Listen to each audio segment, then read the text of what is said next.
and make sure that we are.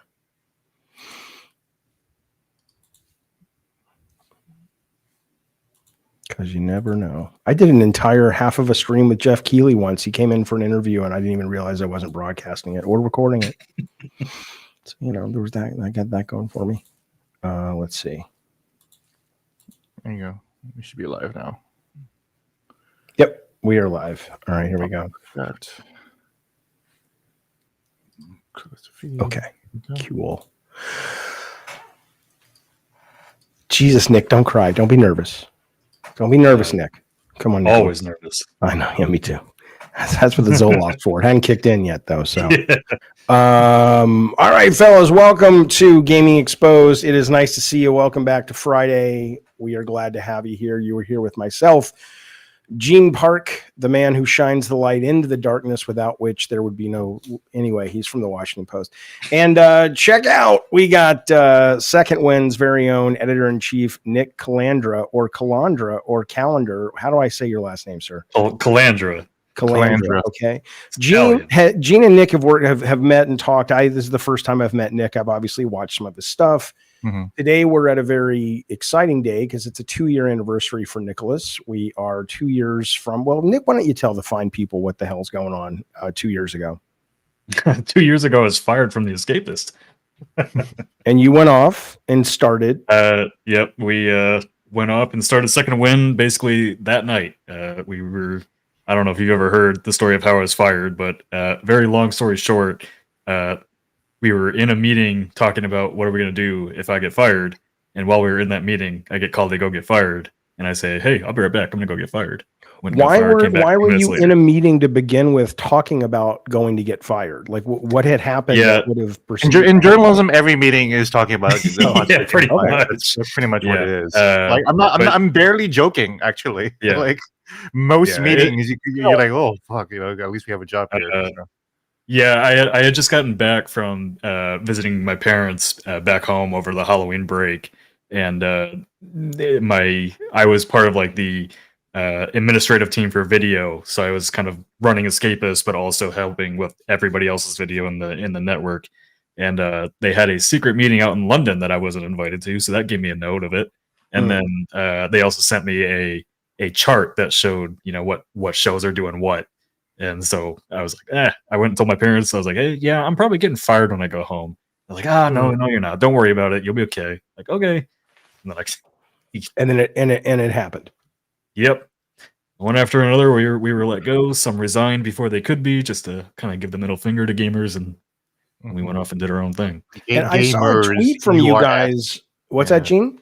Gamers, the owner of the new owner of the company, right?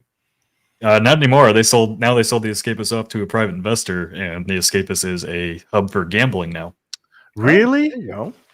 Oh yeah, check the YouTube channel. It's a disaster. Really? Yep. The website's still doing some stuff, but they've got a whole gambling section on the website now too. And yeah, I don't like that our work and my documentaries are next to gambling garbage these days. I did see a tweet though from you with some of the team, maybe all of the team, where you guys were celebrating your second year. I didn't know it was to the day, but it was I think it was like last week or something where you guys were all together. Yeah, it seems I remember hearing about it, and it seems like it was not that long ago, but it does lead into a conversation Gene and I have been kind of wanting to. I'm sorry, wait, hold on, Jaffe. I'm just looking at these gambling stories. Like Nick is not fucking kidding, man. Like best the Escapist, best online casinos with real money games USA 2025. Like not even a real like headline. The best online casinos for real money, have fun and exciting games, generous bonuses and promotions, convenient banking methods, and the latest features for easy access on any device. And the greatest part is that you can join the fun from any states. And here's just a bunch of apps where you can fucking gamble. The next story is the best Bitcoin blackjack sites for 2025. The thing is, they're probably making money. I mean, they're probably doing okay, right? Hey, by the way, sports books and betting apps 2025, highest RTP slots online 2025, all by this person named Charlie Pearson, who's the iGaming editor. I have no idea what's going on there anymore. Like any after gamers sold them to a private investor, like none of my former freelancers or anything are left. So anybody that was connected to our team is no longer there. All right. Well, I'm glad you guys got out when you did, and it seems like things are going really, really well. Hey, by the way, before we get into that conversation, I want to let you know, first off, Tech, I know our producers watching, let us know if the audio is fine. And the other thing is, if you want to send in super chats and you want to call in live and talk to myself, Nick, and Gene, all of those things happen at the last part of the show. We'll let you know because it keeps me from being distracted with the chat. It lets me have a better conversation with these fine gentlemen. So keep in mind that, and Tech, let us know if the audio is bad. So yeah, so hey, I gotta sneeze. Gene, take it. Ooh, Lordy. I'm sorry. I'm just stunned by what I'm seeing here, because like 1 year ago, you see, normal gaming content like, even something like as the most hated enemies in Shadow of the Erdtree, or where are the risks for realism or whatever, or where's the meta of this, and then it pivots immediately a couple months ago, 2 months ago, to biggest streamers wins, insane wins at max wins, insane poker hands that will blow your mind, train wrecks, impossible run, wins so big they can't be repeated. Like, this is fucking garbage, man. Holy shit. It's kind of funny. It's not even really doing numbers, actually. Like, the most they get is like around 7,000 or whatever. So it's like, what are you like? I don't think they're making money off of this, because it's like even the only thing that's lower making money ones, there is the zero punctuation backlog. yeah, that's it. Yeah, but like even like the lower end stuff that was under you, like Sonic the Hedgehog 3, a masterclass in Show Don't Tell, got 28,000 views, which is still like 4 times bigger than 10 minutes of in-stream streamer wins, or the biggest live stream slots wins and max wins. This is fucking crazy, man. Holy shit, dude. Yeah, maybe they're making their money off like sponsors for other gambling sites. Who knows? I guess. Here's the thing, though. You guys have been going for 2 years now. You're doing well, I assume. I mean, are you guys doing like, because we've seen the success when this has happened before, right? We saw it with Kind of Funny, then we saw it with Colin's group with Last Stand, and we're seeing it with you guys. I mean, I assume it's safe to say that you're glad this happened, and this really is probably, as much of a future of games journalism as there is, this is probably where you need to land anyway, correct? Yeah, I mean, we're in a very sustainable position now. Our Patreon dip. We had a very meteoric start because of the hype kind of what happened, and we knew it was going to taper off over time, and then obviously some stuff happened last year that dropped it more, but we've cycled out a lot of the community that wasn't exactly supportive of us, and we're back growing again. So basically over the course of the last year was getting to a sustainable spot. So I had set a goal for our team by Q2 of this year to be profitable again, and then continue building on our profit. And we've done exactly that. So we have a team of 11 full-time people, and we're still profitable. So I'm really proud of us for that. Can you, I mean, I didn't follow it all that much, but when you say that last year you guys had a bit of a road bump without getting, I mean, what was the high concept of that? What happened? That was when one of our former coworkers left, and he made a bunch of videos kind of trashing me and trashing the team, and it kind of caused a rift within our community, and the people that everybody's always fighting with on YouTube jumped in on that. Oh my God. So yeah, if you search my name on YouTube or Google, it's a fucking toxic mess. So yeah, it all kind of compounded all at once, and kind of took the wind out of our sails for a bit, and we had to reorganize. And we're also a worker-owned co-op, so that kind of comes with its own challenges of everybody kind of having an idea of what we want to do, and what our leadership structure looked like. And so we just had some growing pains that were inevitable with a company that literally got off the ground in a week, and we have so many different creators that all want different things. And so wait a minute. So everybody owns a piece of the company. Do they all own an equal? Like, do the 11 own an equal? If you can do equal with 11, it's like nobody owns more than anybody. The way it's a co-op structure that's basically not so much in the ownership structure, but in the how we benefit from it structure. So at some point, hopefully we'll be profitable enough that like at the end of the year, we get, bonuses to everybody out of those profits. So it kind of ends up that way. And then we all own if you create an IP under Second Wind as an owner, you own that IP, not Second Wind. Right. So, Yahtzee owns Fully Rebelmatic and Semi Rebelmatic. I own my show Unpacked and all that kind of jazz. So it keeps everything from ever having just a singular owner of a corporate structure where. But there's still leadership in terms of like this can or cannot stand, I would assume, or how do you guys make decisions on a daily basis? Yeah, we have basically we have a structure of like an editorial team. So we have kind of a leads team where I'm the editor in chief. We have a managing editor, managing or director of video, all that kind of stuff. So we kind of still run the same way that we would at a normal editorial structure.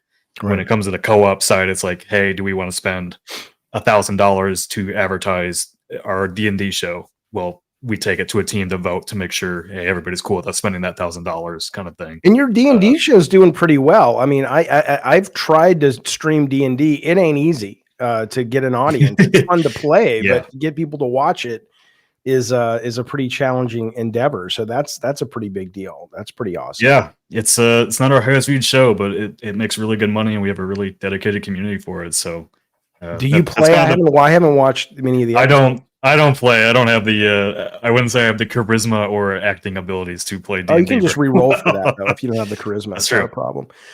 Gene and I had been talking about. There was an article in Video Game Chronicle about sort of the just decimation of video game journalism.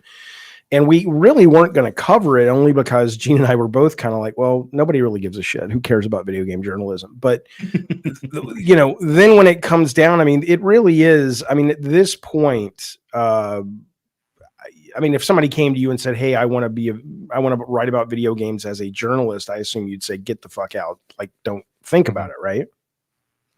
Pretty much for the most part. Yeah. It's funny. Like, people in Kansas City, I sometimes know about Second Wind, which is always weird. I don't like being out in public and people recognizing me. But that's like, great. Oh, how do I get my kid into Kansas City doing what you do? Kansas City, Missouri.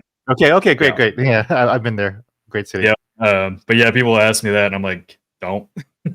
Right. Don't do it. Don't do it. If you wanna get into it these days, like you're better off to start a blog and just try to build your own audience. But you're not making money on that. Right. At least not. Yeah. I mean, certainly YouTube, you can, I wouldn't dissuade somebody from going, hey, it's free to try, maybe you'll be able to do something with it. But, I don't know, Gene, I assume, I know you wanted to bring that topic up. Was there something specific from there other than just like, it's a wasteland, or is that kind of just sort of the takeaway from it? No, I'm just wondering what Nick's perspective is. He's 2 years into this new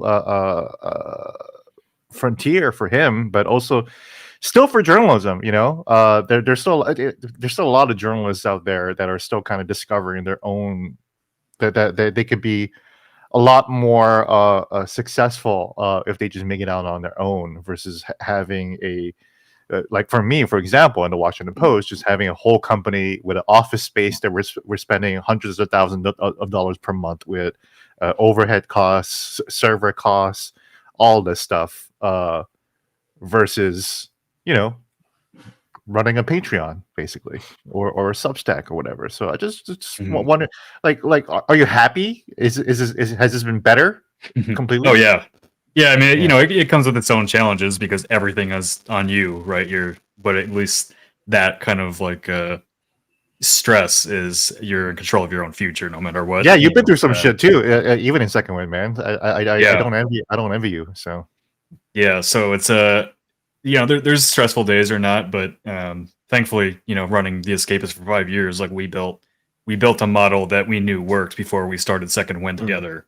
Our year-over-year revenue was growing every year at The Escapist, just not fast enough for what corporate wanted, and they had made a bunch of investments in us that I had warned them, like, don't pump us with money because I'm not gonna be able to catch up, and that's exactly what happened.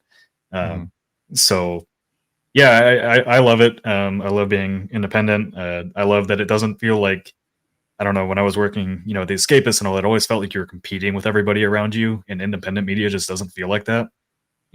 We share a lot of the same audiences. Like I know, we have a lot of Last Stand Media subscribers to our Patreon. I know a lot of our people subscribe over there. We share a lot of subscribers with MinMax and all that kind of stuff. So It just feels a lot more collaborative. People are a lot nicer to one another, because I know for a lot of my time on social media in the media space, it was just very cutthroat for a lot of people. Oh yeah, no. I remember your debut on The Escapist, and people were like, "Oh, well, he's a Nazi, clearly," Yep. which is Yep. which is half of games media believes that of me for some reason. Yeah, we've gotten it from every which way. Why did they say you were a Nazi? Because I only just becoming familiar with your stuff. It seems to me you're a pretty progressive left kind of guy. Jaffe, they think you're a Nazi too, because anyone thinks I'm fucking Look. All you have to do is either watch my videos or check out the nose on me. But they don't know. I ain't a Nazi. Or check out my last name. They don't. They just. I would have been the first in the camps. It's just all vibes that like these wrong vibes that they have of all of us. Honestly, yeah. Well, to be fair, in my case, like The Escapist was the birthplace of Gamergate in a big way. And when I came in, it was my job to take that brand and rebuild it out of that. Right. And so, the larger games media space didn't really know who I was at that time, because I'd only run my own outlets. And I kind of came in right after another controversy happened at The Escapist. And so it was just not a good time to come in. And they're like, "Hey, you want to take over this brand that everybody and their mother hates and fix it?" I'm like, yeah, I suppose. Okay, that's fair. So, and when you said a lot of these guys online came after you when the breakup happened last year, I'm assuming you're talking about like the Justice League of Grifters, like, I mean, the Smash JTs and that kind of stuff. That's the group that kind of came after you. Yeah, I mean, I had inserted myself into it a little bit by exposing that scam that Mark Hearn's running. Oh my god, that guy! Oh yeah, that's right. It's been so long, but like you were one of the first people to kind of really talk about M8 or whatever the fuck. Yeah, whatever the fuck it's called. Yeah, and then I was going through some, like, we had just started Second Wind, so I was stressed by that. I had some personal family stuff going on with health that was stressing me out, and I just kind of started picking fights with people online. And ironically, I have always been the guy that tell my team not to do that, like stay out of it.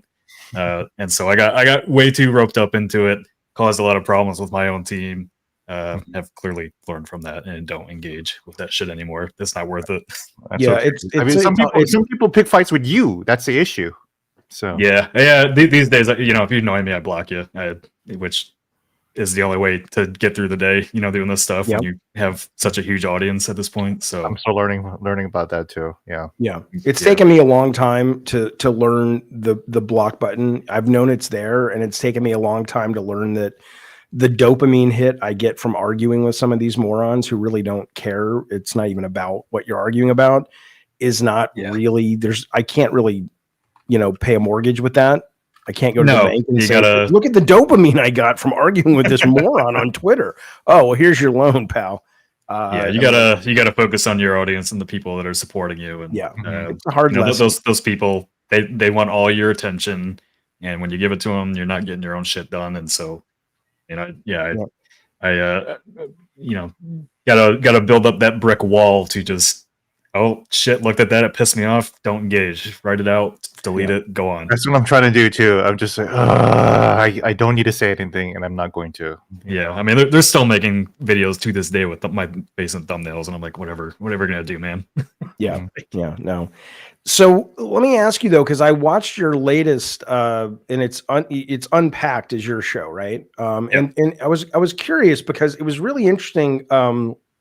Gene and I talked about the whole Halo Ice thing last week, and I don't want to retread that. Anybody who watches this or follows Gene and me, they kind of know the gist, which was, Department of Homeland Security was using Halo after using Pokemon to promote, and they were equating illegals to the Flood and this, that, and the other. And Alyssa Mercante, who may be on the show next week or the week after, actually reached out, and the White House pretty much said, yeah, we're going to keep doing it. Right. Mm-hmm. And your biggest thing in that article, which I thought was very potent, was talking about, okay, but where is Microsoft kind of going? You can't do this because, I mean, meme culture is meme culture, but when you send a cease and desist, that will trump your meme culture, right? I mean, it's like, I can put out a meme of Mickey Mouse doing whatever, but if Disney says take it down, I can go to court or I can claim it's satire. But in the case of Department of Homeland Security, I mean, that's advertising. There's no satire there, right?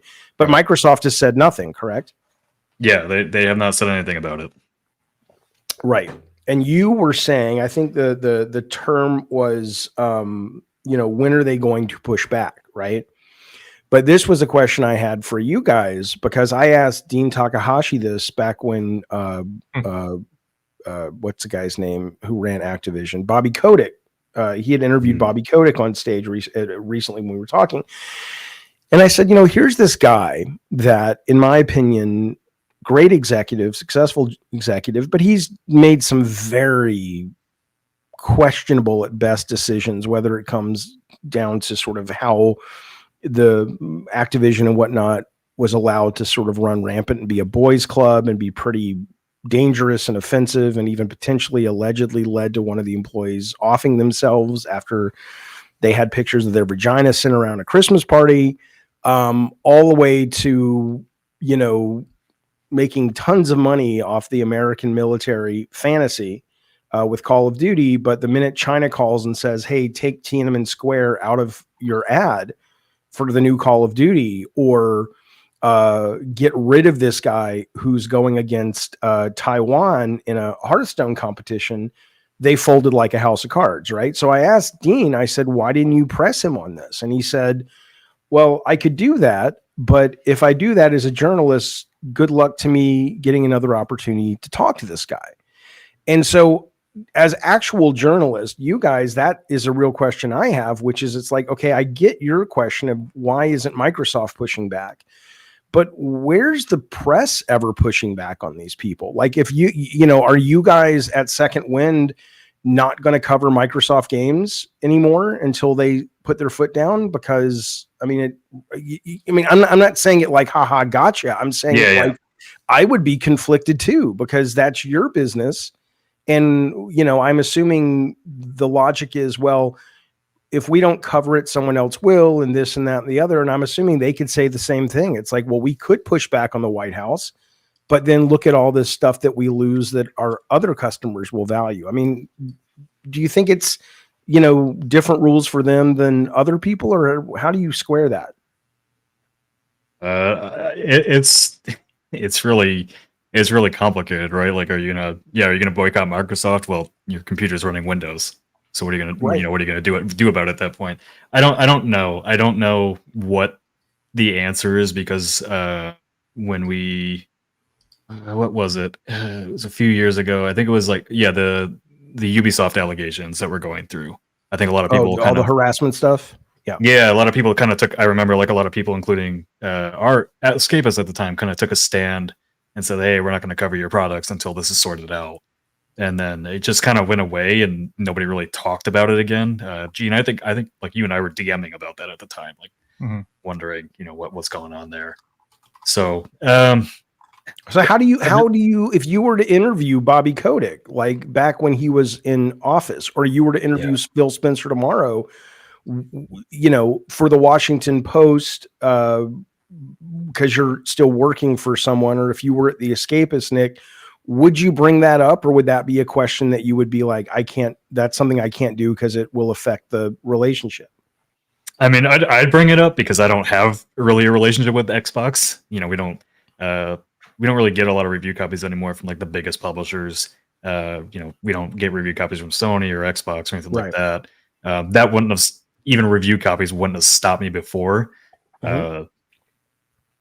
Just, I guess it's like, even when you were at the Escapist, though, you would have still like where do you, it's just like, what do you do with that information at that point?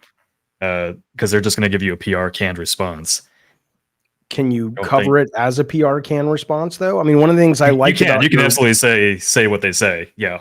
Because I thought, even though it shouldn't have to be spoken, the fact that you spoke it suggests that it does. And which is, in your piece, you talked about how, you're not naive, and a lot of these companies are doing, when they were all yay LGBT and all that stuff, it was performative, and most people knew it was, but it seemed like a lot of gamers always seem confused by this. Like it's like, yeah, guys, Target doesn't really give a shit. Microsoft does. Now, there may be people within those organizations that do, and I'm sure that's true. But as an organization, the only people that demand them to act like real people clearly is the Supreme Court. Everybody else knows that all they care about is making their fucking money, right? So I like that you said that, but I'm kind of sad that you had to say it because Microsoft's probably like, we don't give a shit.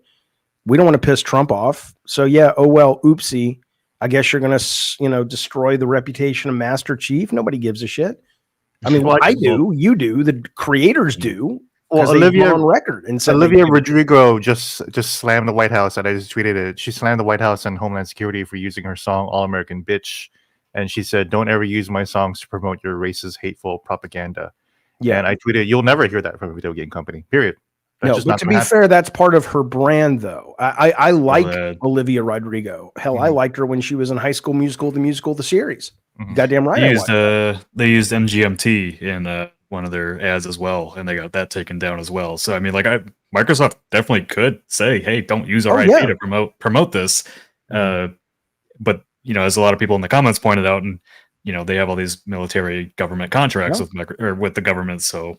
And they paid for they gave money for the ballroom. The beautiful ballroom is partially. So if it's going to affect their bottom line, it usually doesn't do anything, right? No, but Rodrigo though is, again, I mean, I'm not saying she's not being honest, but it is performative as well, because that is very much her bread and butter. I think.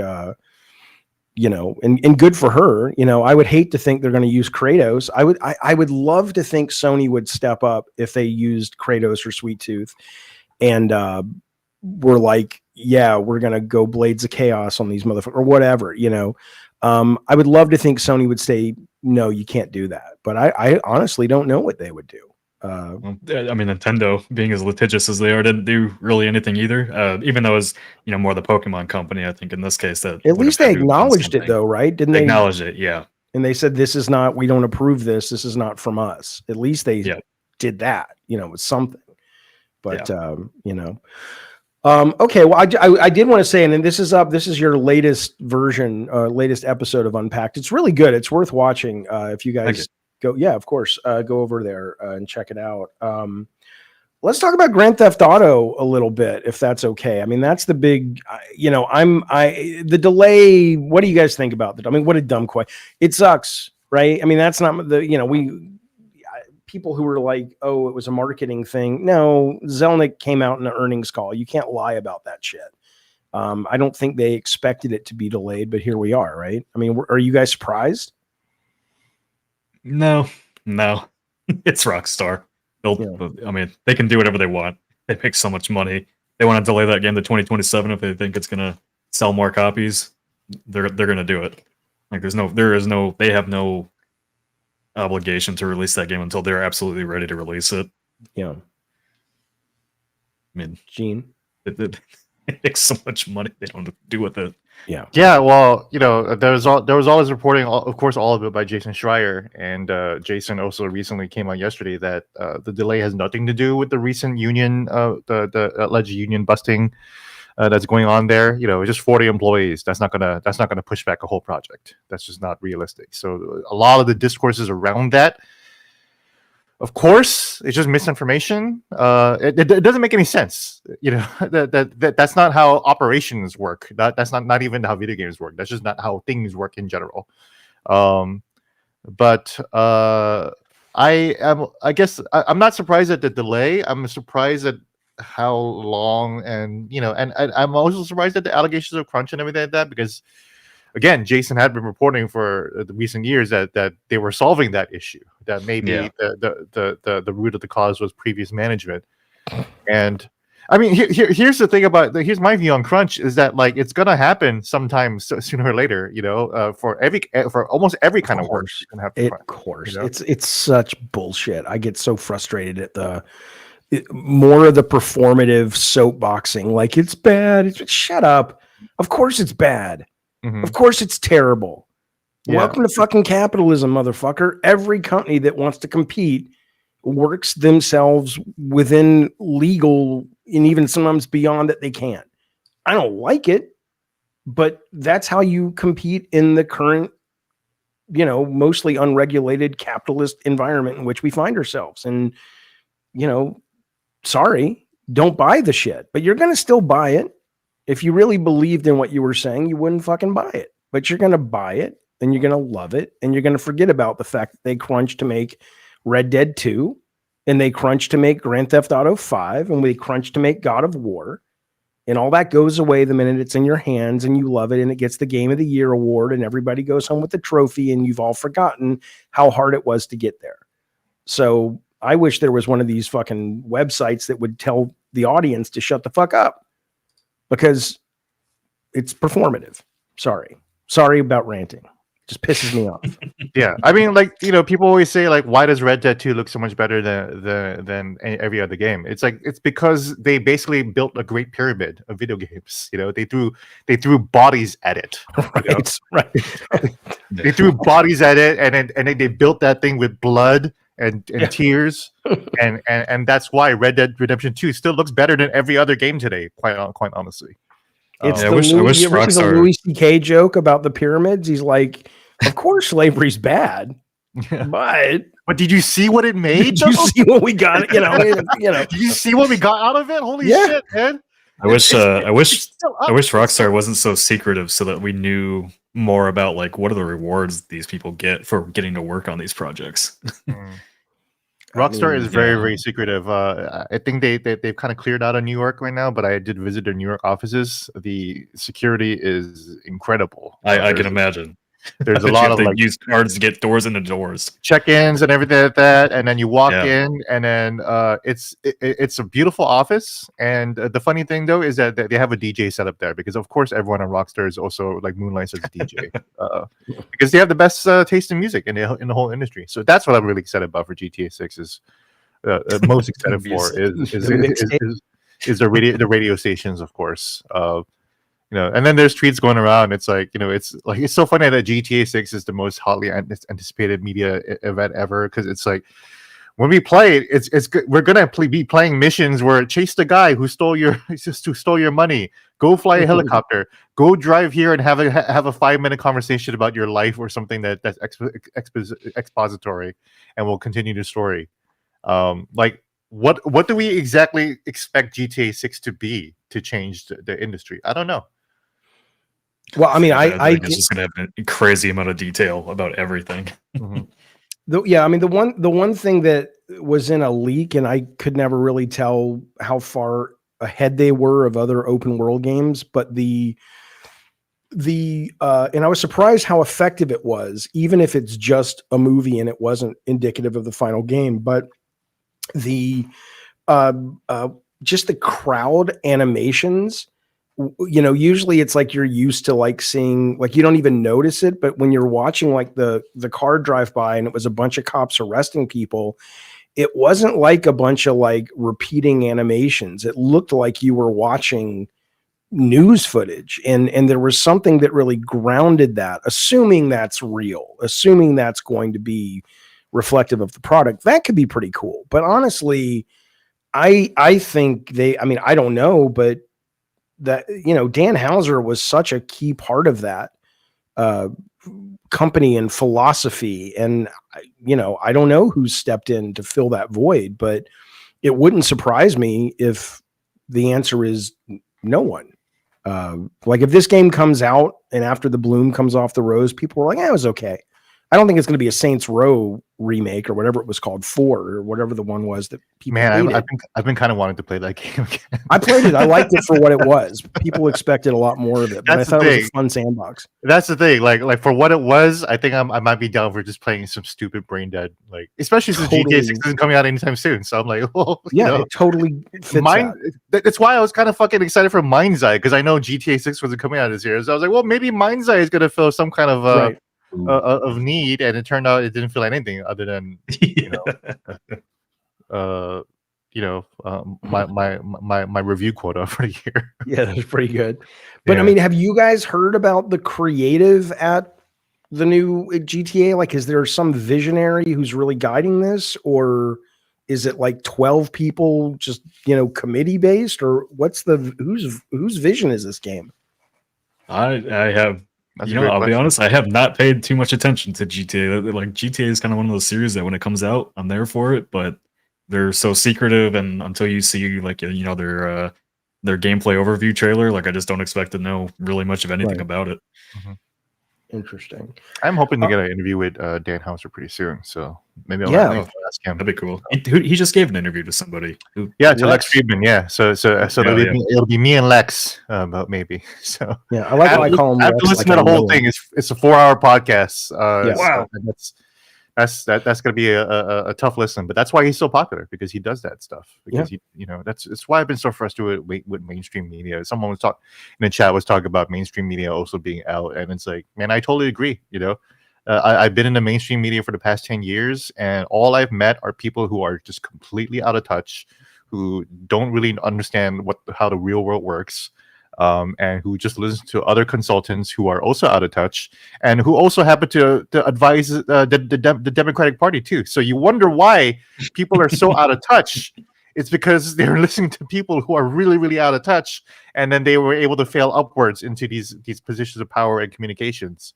And then now they're just destroying everything. So yeah, with this current administration, I've definitely noticed that more than I ever had before with the mainstream, because I mostly listen to a lot of independent stuff now, like Midas Touch or whatever, and just the way they cover the news, and they don't they show you the entire clip of everything that was said, they'll explain it to you, and then they'll give you the context of everything that was said, and then you go watch the same thing covered on the mainstream side, and it's all chopped up and bit, and I'm like, I don't want to know what you think about it. I want to know what they said. Yes, because for some reason we have it in our head. Oh no, our viewers and listeners love things that are just stupid to understand. Yeah, they love TikTok, right? So that we're just gonna make this into a TikTok format without really understanding like why certain pieces of information are more valuable in a longer form versus a TikTok short form or whatever. It's stupid. And it's brain dead, and it's unimaginative, and it's like, I hate the media. I hate the games media. I hate the mainstream media. I hate all media in general. I hate the people I work with. It's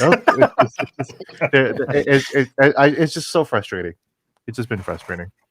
I mean, to be fair though, and I agree with what you guys are saying. At the same time, though, I'm assuming I don't know if there was ever a time when maybe it was before cable news, but the minute you turn these things into a for-profit business, they're just as susceptible to greed as McDonald's is. I mean, well, I think like independent, you're not. It's for profit still, but it's not like this endless profit chasing, right? Like you're doing it right. You're going to do an independent. You're going to do it. Okay, you're right. You're right. But the problem with the word independent is anybody can do it. There's no credentials, right? Yeah, exactly. And in some ways that's freedom, but you're relying on the intelligence of the audience to know better. Like the fact, and I don't want to keep beating the Smash JT drum. It's so much fun. And it's so easm but my opinion on his intellect and the audience of his that are still supporting not him as a human. I'm not judging him as a person, but he clearly is not a very bright man. And yet he sits in front of a microphone and he opines about things, and people seem to believe him. It makes me go, geez, the independent journalist thing is great, but boy, it's easy to trick a lot of people. And like you said, people are still making money off your face in a YouTube clip. And they haven't reached out for an interview with you. They haven't done any fact checking. They haven't done, they're not actually giving, but they don't have to because they're independent, and it gets filed under the category of entertainment, right? Well, it's entertainment masquerading as criticism without fact checking or anything like that. Well, here's the thing though: when they do reach out to Nick and then they ask Nick to come on their podcast, which he did, people got mad at Nick for doing that. So, yep. Well, yeah, but I mean, what do you want? You want to be liked, or you want to deliver the truth? I mean, you don't get both always. Well, right? That's what I learned last year. Is they just don't care. Like the last time I was on a podcast, they brought me on, and they wanted to talk about what was it? The rumor that that consulting company offered $7 million to a Oh my Chinese game God, developer. so dumb. Yeah, go And ahead. I'm like, hold on a second. Like you think a Chinese game developer was going to take on an American consulting company? And where's the receipts or anything? Like we don't have it. It's just, or more it's a importantly, rumor. you think a consultant was going to make $7 million? What are you talking? You know, No, maybe if they were assassinating somebody for it over the White House, but yeah, you know, it doesn't. Yeah, it doesn't matter. That, you know, they can say whatever they want, and the problem is if you go to challenge it or if you go to defend it, then they're like, well, you're guilty because you're defending it now or trying to correct it. And it's like, you know what, just, you want to tell your audience whatever you want to tell them about me, right. Fucking go for it. I will enjoy my audience. I will enjoy what I have. Yeah, I will enjoy talking with people that actually think for a living. Now, you were, in my notes here, it says you were one of the 3 in the early 2000s boy band Liquid Soap. What was that like? I mean, how old were you? What the fuck? What are you talking about? Oh shit, that's for tomorrow's show. Sorry, Nick. I thought you were someone else.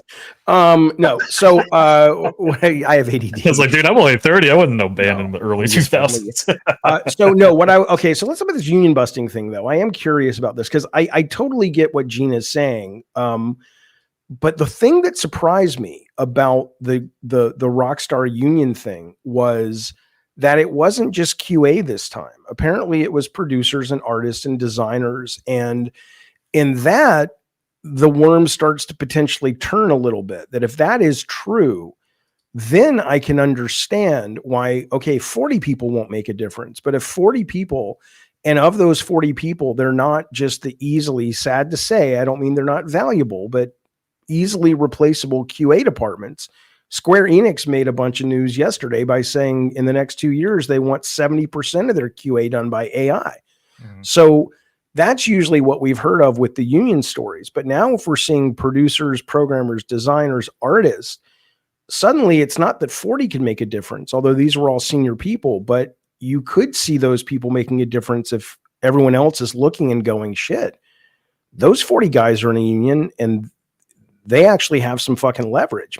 So maybe in that sense, who's to say, right? If it may actually have been, unless Totillo knows for sure it had nothing to do with that. But my understanding is 2K came out and said, oh, they were in some Discord leaking company secrets. And it was a private Discord between the union reps and the employees. But that's the official word, correct, Gene? That it was leaking secrets, and that's why they got fired. Mm-hmm. Mm-hmm. Yeah, and Schreier came out and says that the delay has nothing to do with this story in particular. So, right, I don't like him, so I don't trust him. He's probably right though. It's okay. I don't. He rubs people the wrong way too. I understand that. So. Yeah, he's an asshole. But that said, though, he's probably right. So good for him. Mm-hmm. He's one of the few that actually in games media actually like me. So shout out to Jason. Yeah. I don't like him. Yeah. I don't like him. Anyway, okay. Marvel 1943. Oh man, also delayed. Obviously not as big of news, but there is. Let me ask you guys what you think about it and what you think it suggests, because I just like Gene, when it comes to politics, he has to be careful. I have to be careful with things I'm aware of about certain humans. But when it comes to you guys, what do you think's going on with that game? Has Skydance published a game at that level yet? No, I don't think they have. No, I'm curious about it. It's kind of like they're kind of a nebulous company in the game industry because they've published a lot of VR stuff so far. Because they did those Walking Dead VR games, I think, Walking Dead Saints and Sinners, and that did okay. Saints and Sinners, yeah. Yeah, and then I think they published. And they didn't develop that, right? I mean, they published it, but I don't know if there was like a studio. And this is Amy's first. I mean, she took over, or she got the gig, and now she's kind of running it. Mm-hmm. She's also directing it, I believe. I believe she's also the director of the title. So they've certainly, and I don't know how much of this is internal production and how much of this is being outsourced. I mean, have you guys gotten any insight into that at all? I haven't heard a lick about that game. Okay, nothing. I don't think anybody's. I don't even think anything's even linked about it. You as well, Gene? No, I haven't Nothing? heard anything about it, but Okay. also I kind of don't care about the game at all. I'm sorry. I mean, I care very much. Only, I mean, I like Marvel, but I care because, and I'm interested in what Amy's doing. But I care because, of course, Yeah. I'm very interested in what Amy's doing. But she did a speech or a talk with Tim Schafer at DICE 6-7 years ago, and she referenced Bandersnatch on Netflix a lot. And her whole thing was like, we have to get games that everybody can play, and it doesn't mean she was going to rip off Bandersnatch, of course, but she was clearly at the time leaning into this idea of game design. If we're going to be spending this money, especially with a brand like Marvel, which she didn't have at the time, it was separate conversations, but this is sort of what she was trying to figure out for her career, is how can I make things that are less about beating a game and more about everybody sitting around and enjoying a game. And so I've been hoping when they reveal this title that it is going to be obviously better production value, better written. But if you guys remember that Microsoft exclusive they did, it was something called like As Dusk Falls, that was kind of like a choose your own adventure mini games, sit around the TV. And I respected what they were trying to do. I just didn't care for the art style and I didn't care for the story, but I've been hoping Marvel would be that 1943, but now it's starting to look like maybe Amy's trying to make another big AAA action adventure game, and that hasn't gone so well for a long time, frankly. I don't know if that's really where. I don't know. I was curious if anybody had heard anything. I don't, but I guess the answer is no. So there's another delay, I guess, right there that we have. But there's so many fucking games. I mean, I'm not like, oh my god, what will I play? Too many.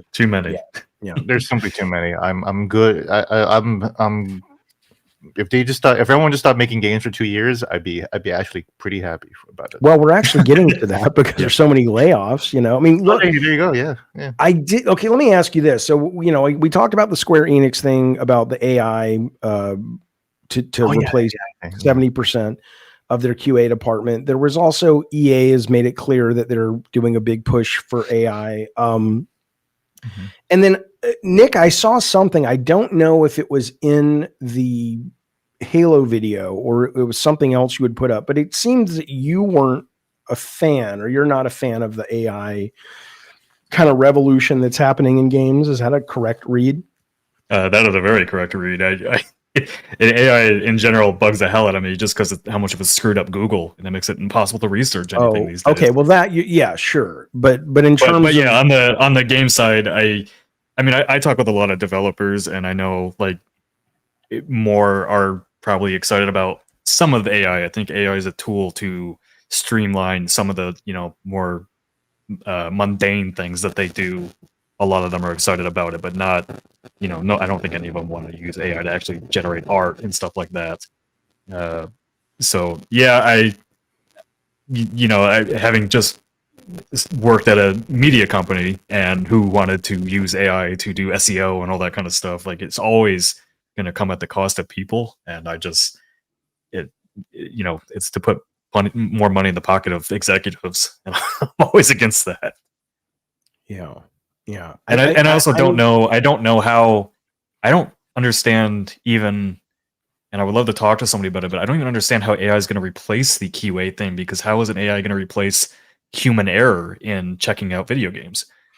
Well, I think for a while there's going to be humans at the top, but a lot of it is this mundane. Like when I started out as a tester, and it was, and it was much easier back then because it was 2D platformers, right? But even then, it was you go to every section of the screen and you try to bust out, and let me fire every weapon at every basically, perceived pixel. And are any of the weapons going fast enough to get out of the database, right? Or if I do this and then this and then this, it crashes the game. Why, right? I mean, AI is perfect for that. So yeah, you're going to replace a lot of people, but that to me, that's kind of the thing. I think, I think the conversation, at least on AI online, tends to be relatively too simplistic. It's very similar. It's very similar to the conversations around crunch and all that. Because like people just need to. People need to talk to developers about it more, to learn about it more, because it's gonna. again, like you have to be super careful about like saying you're for AI, because I'm not for AI, I'm but for I also AI. I think that's what I think. I think if you talk to a lot of developers, they're going to be for it in a technical sense, just not an artistic sense. I'm in it for both. I mean, it's a ridiculous Both? concept. Well, but again, so the problem is people don't like nuance, as you guys know, right? So Yeah. the problem is you need to be able to communicate to people. I don't like the human cost of it, but there's human cost for everything whenever we have progress. And does that suck? Sure, of course. But and should we have better social safety nets to take care of our citizens? Yeah, we should. Let's vote for that. Let's raise taxes if we can for that. Whatever we need to do. But I don't think that conversation needs, you can have that conversation and you should, and you can still look at AI and go, like, for example, I know what it was now. In that Unpacked video, you were showing a clip that of game video that had made the rounds recently on Twitter, and everybody was ripping it apart.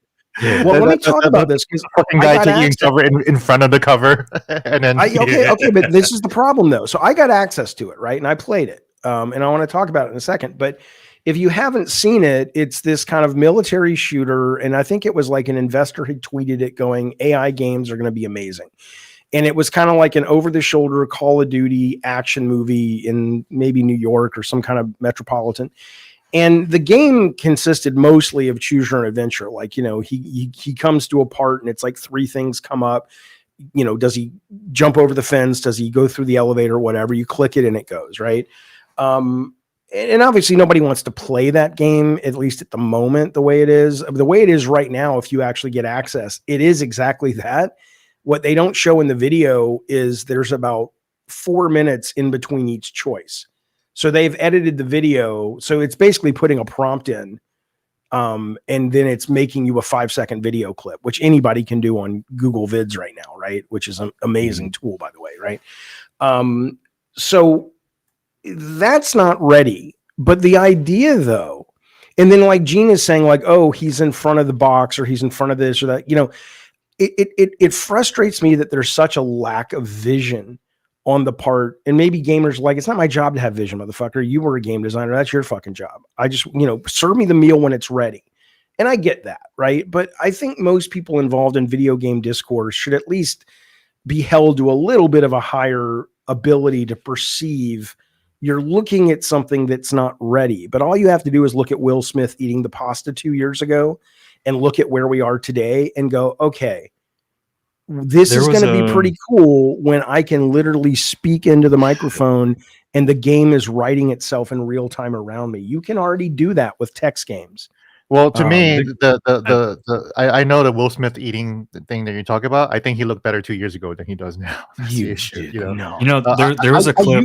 I use AI tools every day. A transcription tool called Trint. I've been using it for the past 5 years. It's been getting worse every day I use it. It's deteriorating. It's not picking up on quotes. It's mistranslating things. Okay, so it's not okay, but that's not that. Maybe the tool you're using isn't ready for prime time yet. But it's clearly, you must see that this can be an amazing tool for creatives, right? Sure. It's just that it's hard to explain right now the evidence. I'm sorry, Nick. I keep interrupting you. No, it's okay. I was just gonna say there was a clip of what's that other, not Bill Nye, the other scientist that's Tyson on Flat Earth. Yeah, that clip scared the shit out of me because he ran that clip and I thought, like, why would he say this? And then he pulls back the phone and he's like, that wasn't me. I never said this. I was like, oh my God.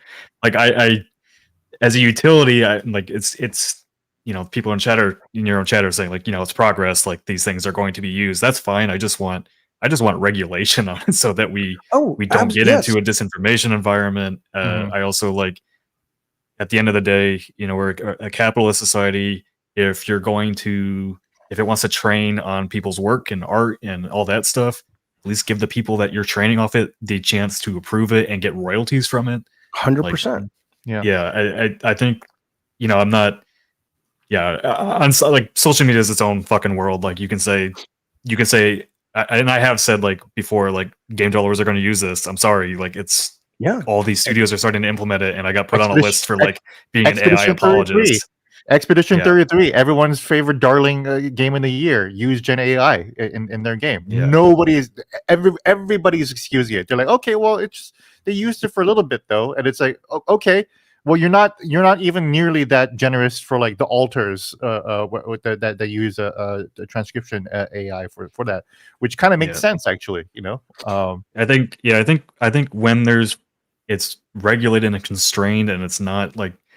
Because I don't like even Jaffe. I don't think you're gonna dismiss the fact that like the people that are promoting AI the most are just like super cynical and trying to make a quick buck off of it now. Well, I don't make any money off it.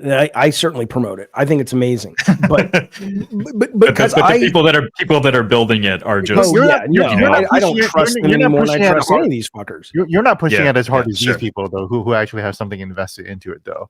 And I'm really glad Nick brought up here. Go ahead, Gene. Sorry, go ahead. I'm just really glad that Nick brought up the whole regulation angle, because that is a fear, in particular because the government doesn't even understand social media, and they didn't even do anything with social media. If you all remember the hearings a couple years ago where Zuckerberg and all those people were being asked in Congress about all this stupid shit about how Facebook works or whatever.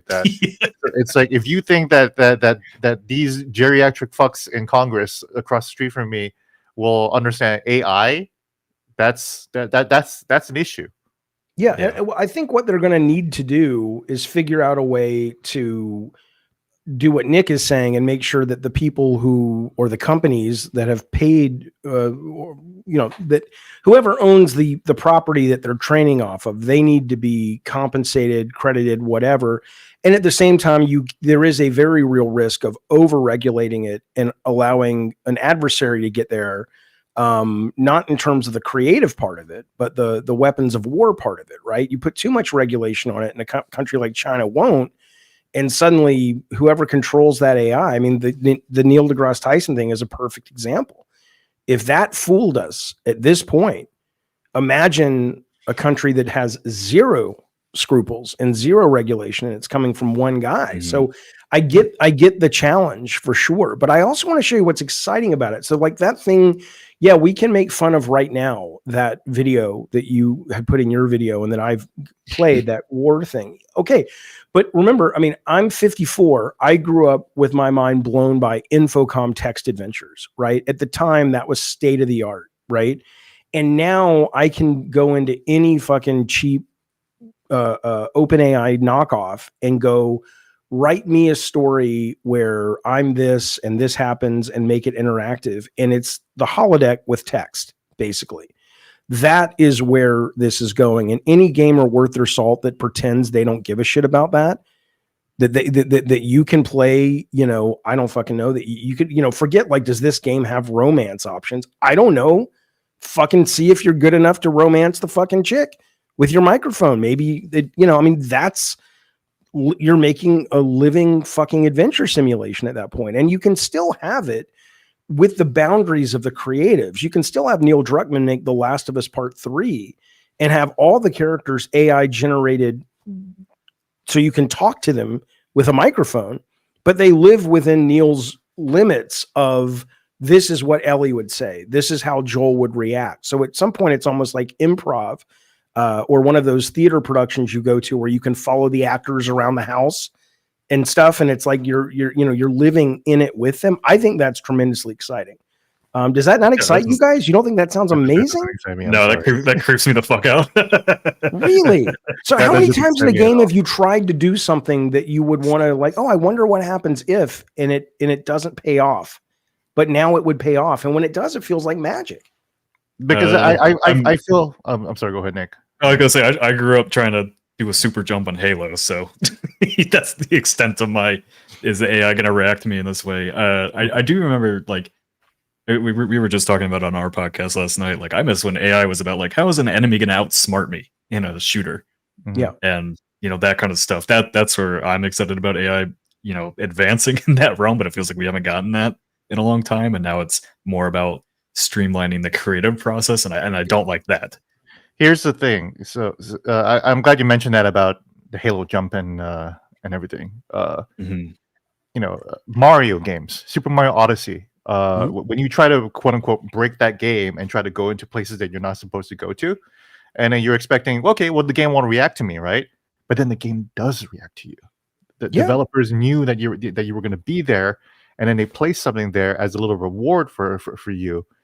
Then as an audience member, I feel a stronger connection to the work, because I know that someone thought of me when they did that, and then now I'm being rewarded with that pleasure. Versus, oh, the computer is just reacting to what I'm doing.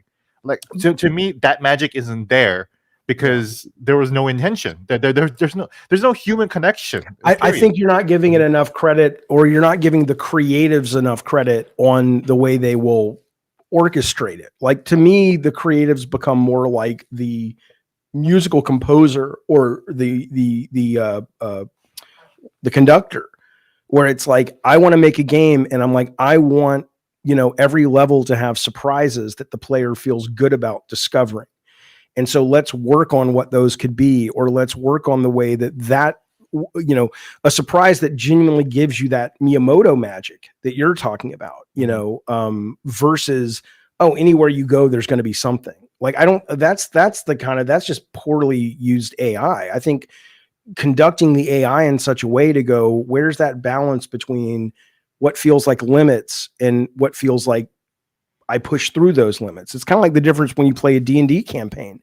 A good dungeon master can let you do everything, but a great dungeon master will go, I'm not going to let you break the game, and it's not going to feel immersive, but I am going to reward you for creative thinking.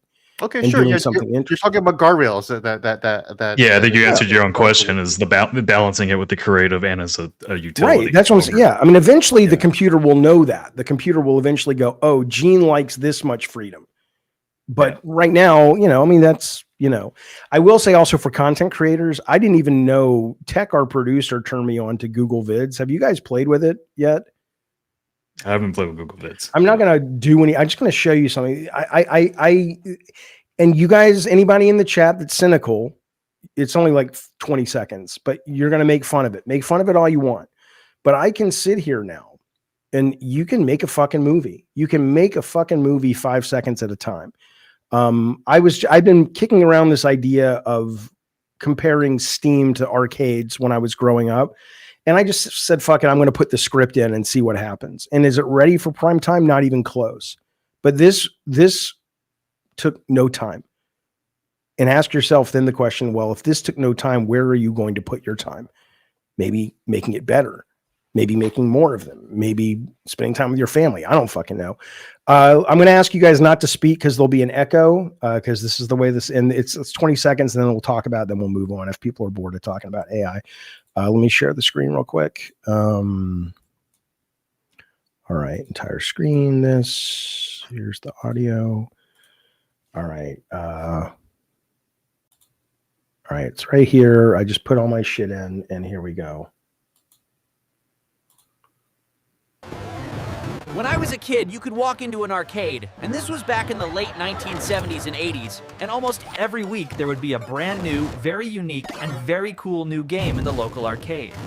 It was. For a while, I thought that magic was gone, but it's actually back and better than ever. Almost every day on digital storefronts like Steam, you can find new games. From giant budget AAA hits from the biggest publishers to tiny, unique, incredibly innovative and risky games made by 1 to 3 people. To tiny, unique, incredibly innovative and risky games made by 1 to 3 people who are being led just by their hearts. If I could go back in time and tell that little kid about what gaming in 2025 was like, I think I would pass out. Amazing times. Okay, so we can make fun. We can make fun, and it sounds like we're going to. Hang on, let me get rid of that. We can make fun of how rudimentary and early it is, okay? But the fact is, when that works, and it will, because I know it's funny to look at all the crazy game names and all the weird anomalies and how weird I looked. This is all from text prompts, okay? And if I wanted to make that 40-second video right now, I would have to spend maybe 6 hours getting B-roll. I would have to basically record every single fucking thing multiple times to find the right cut. And now I'm like, oh, pretty soon I won't have to do that. And people are like, but that's where the art is. And my answer is, no, it's not. The art's anywhere the human, because the art is anywhere you put it, right? If suddenly it's like, okay, that's done. Now I'm going to make it better by doing this, that, and the other. It's just freeing up your time to focus on, you're still going to crunch. You're still going to work your ass off to make it the best video you can. But wouldn't it be better to take all that busy work and offload it? So there was a Coca-Cola commercial that just put the truck isn't even the same. Yeah, well, the issue is that like, I used to fucking love the Coca-Cola the 3D animation ones. There was one a couple of years ago with a great dance song, and it's all about family love and everything. It was so heartwarming, and it made me feel like Christmas. And when I watched that, I'm just like, there's no Christmas spirit because there's no spirit involved. And also, it came out that the people who made it took just as much time and just as much money to make it. Yes, it's gonna grow, but right now the evidence isn't there because it's just taking up. Sure, it just seems to be wasting people's time at the current stage. Growing pains for AI, but like, it hurts, you know. Yeah, but what's funny about that specific video you used? I'm sorry, go ahead, Ed. I was gonna say, what's funny about that video you used is like I could place where the AI was pulling from. Like the shot with the guy at the computer was specifically pulled from Linus Tech Tips. Yeah, absolutely. But again, but it would be great if the conversation could shift to the growing pains and it's funny, haha, because it is. And the problem with us as a society that we're going to suffer for this, and we are, and let's solve that and still be able to appreciate kind of the ability to put creative tools in other people's hands that have up until this point not been able to do that. Because you can talk about the soul not being there, but that's only because you probably don't know, or you don't have a lot of evidence behind the how many shots in a fucking movie, a Christmas movie with all the spirit, it's shot in the fucking heat of July the previous year. Right, because it looks like Christmas. Like stuff on a camera. Have you ever shot stuff on a camera? Fuck yeah, I used to make movies when I was growing up and in college. I was gonna say it's an art just to get the right shot. Right. Well, it is, but it's not. It's an art to get the right shot of your Kubrick. But for most people, it's the assemblage of the shots that is the magic. And suddenly, I always say that. You say that, but like a huge conversation about Marvel and Star Wars and all that has been how it's all been on the digital screen and how much people want it to be on location and real again. Practical. Yeah. Well, so like AI takes that's an online conversation. No, look how much money Avengers Endgame and that was going down. No, yeah, because the movies haven't been as good. It has nothing to do with this. Well, Avengers Endgame looked better than Spider-Man blah blah blah did, in terms of then that's bad work, but that doesn't mean the audience again, I'm not trying to sell you. Why would somebody though making an AI movie make any better movie when they don't have the skills to make a movie in the first place? Because they're different skills, right? If you take but you still have to know how to compose and make the story and put it all together. Mm-hmm. Yeah, but okay, so let's say you're a really good screenwriter and you write a really good script, and then you take care of everything else. You handle the AI. You work with the AI. You don't think that would yield? I'll give you a great example, by the way. There is a channel, I think it's called like Star Wars Tales Untold, and they basically have gone through and told Star Wars. I think we're losing. There was one was when. I think your internet is getting AI'd a little bit. I was about to say, is it my internet or whatnot? No, you look smooth to me. AI tech. How are we doing on? Jaffe is dying. Okay, the chat seems to be. Are we okay? Me and Nick are okay, right? Yeah, we're okay. Yeah, Jaffe is completely frozen. He's editing an AI video in the background. Yeah, just auto generate tech. Just put it and push in a prompt for Jaffe, but have him agree with us on everything, and also make him apologize for everything that he's ever said. So, am I We might as well go the whole way and just make Jaffe apologize for everything. Yeah, Jaffe's at 1 bar. Oh, he's at 0 bars now. Holy fuck.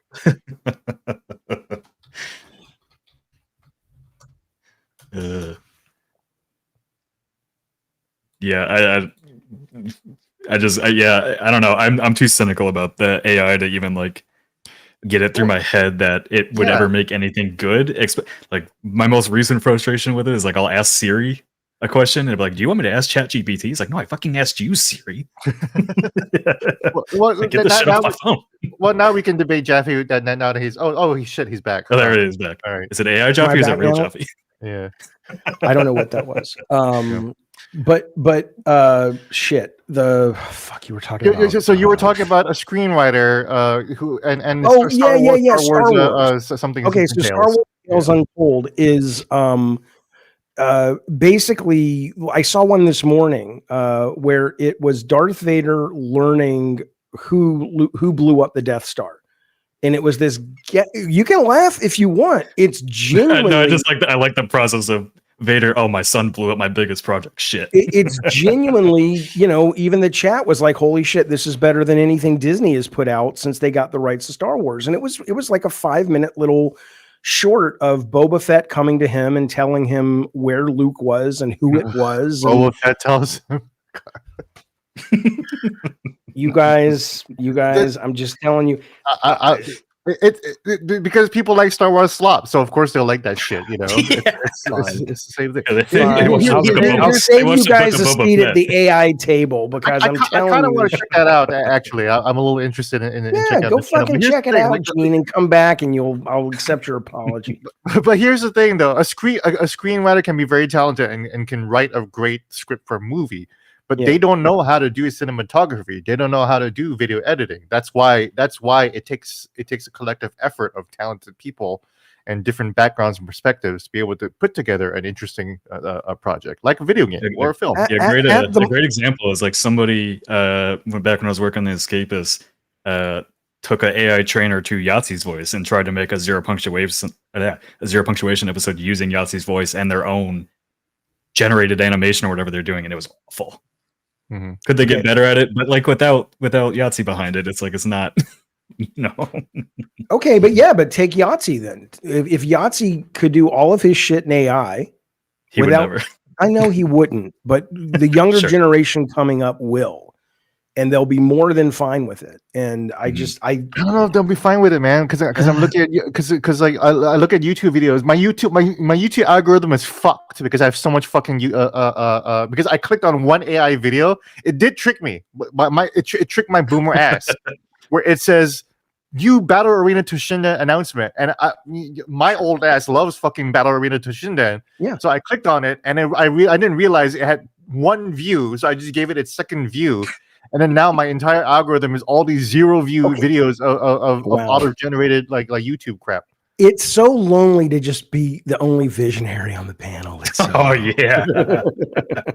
All right, look, speaking of visionaries, let's go to our chat. This is the time if you want to call in and you want to talk to me and Nick and Gene. Actually, before we get to that, we're about to get to that. So the link is at the top of the super chat. Sorry, not the super chats, the chat in YouTube. We're going to get to all the super chats. I haven't even been checking. Maybe we don't have any, but if we have any super chats, we'll get to those. We'll get to your calls. You can be on camera or not, and we'll talk about whatever you guys want to talk about. But certainly if it's germane to today's topics, that would be appreciated. But whatever you guys want to talk about, it's fine. Before we get there, we're going to do a new segment that we got to come up with a title and a graphic for. But for now, let's call it I'm stealing it from NPR. Used to have a show, I don't know if they still do, called Pop Culture Happy Hour. And at the end of it, they would go around and say, what's making us happy? And it's 1 to 3 things in the geek sphere. This is our twist on it. So let's call it make your inner geek happy. So we'll go around and say 1 to 3 things that are special to us happening this week in the geek sphere that are making us having our inner geek is happy, if that makes sense. I'll start only because I want to give you an example of what I mean. So there's 2 things right now on my list. One is because we have just moved and I have acquired a new television set. I've put it in the bedroom. I haven't had a TV set in the bedroom forever. The last 3 nights I found my DualSense or DualShock, whatever it is, on the PS5. Oh my God, I you usually found it.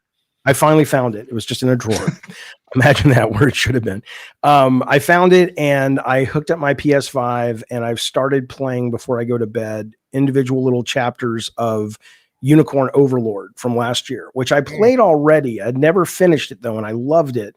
And it's just such a nice little treat for me at the end of the day to get in bed and go, okay, I'm going to just spend 20, 30, 40 minutes in this world.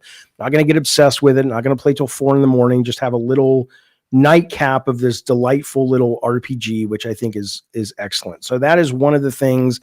And then a game came out at the beginning of this year that nobody really talked about. It's a boomer shooter called Grave Lord, and it's you play like a Dickensian grave digger with superpowers, and it's kind of like Quake, but you've got this magic shovel that lets you kind of grapple all over the place, and you collect weird little cards that you put in your Mary Poppins like stove top pot hat, and depending on what cards you put in it, you get different abilities. And it's not the world's most special game, but it's fast and fluid and fun. And that is making my inner geek very happy right now. So Grave Lord and Unicorn Overlord. All right, Nick, what do you got? I've been enjoying the hell out of Arc Raiders that just came out this past week. It's great.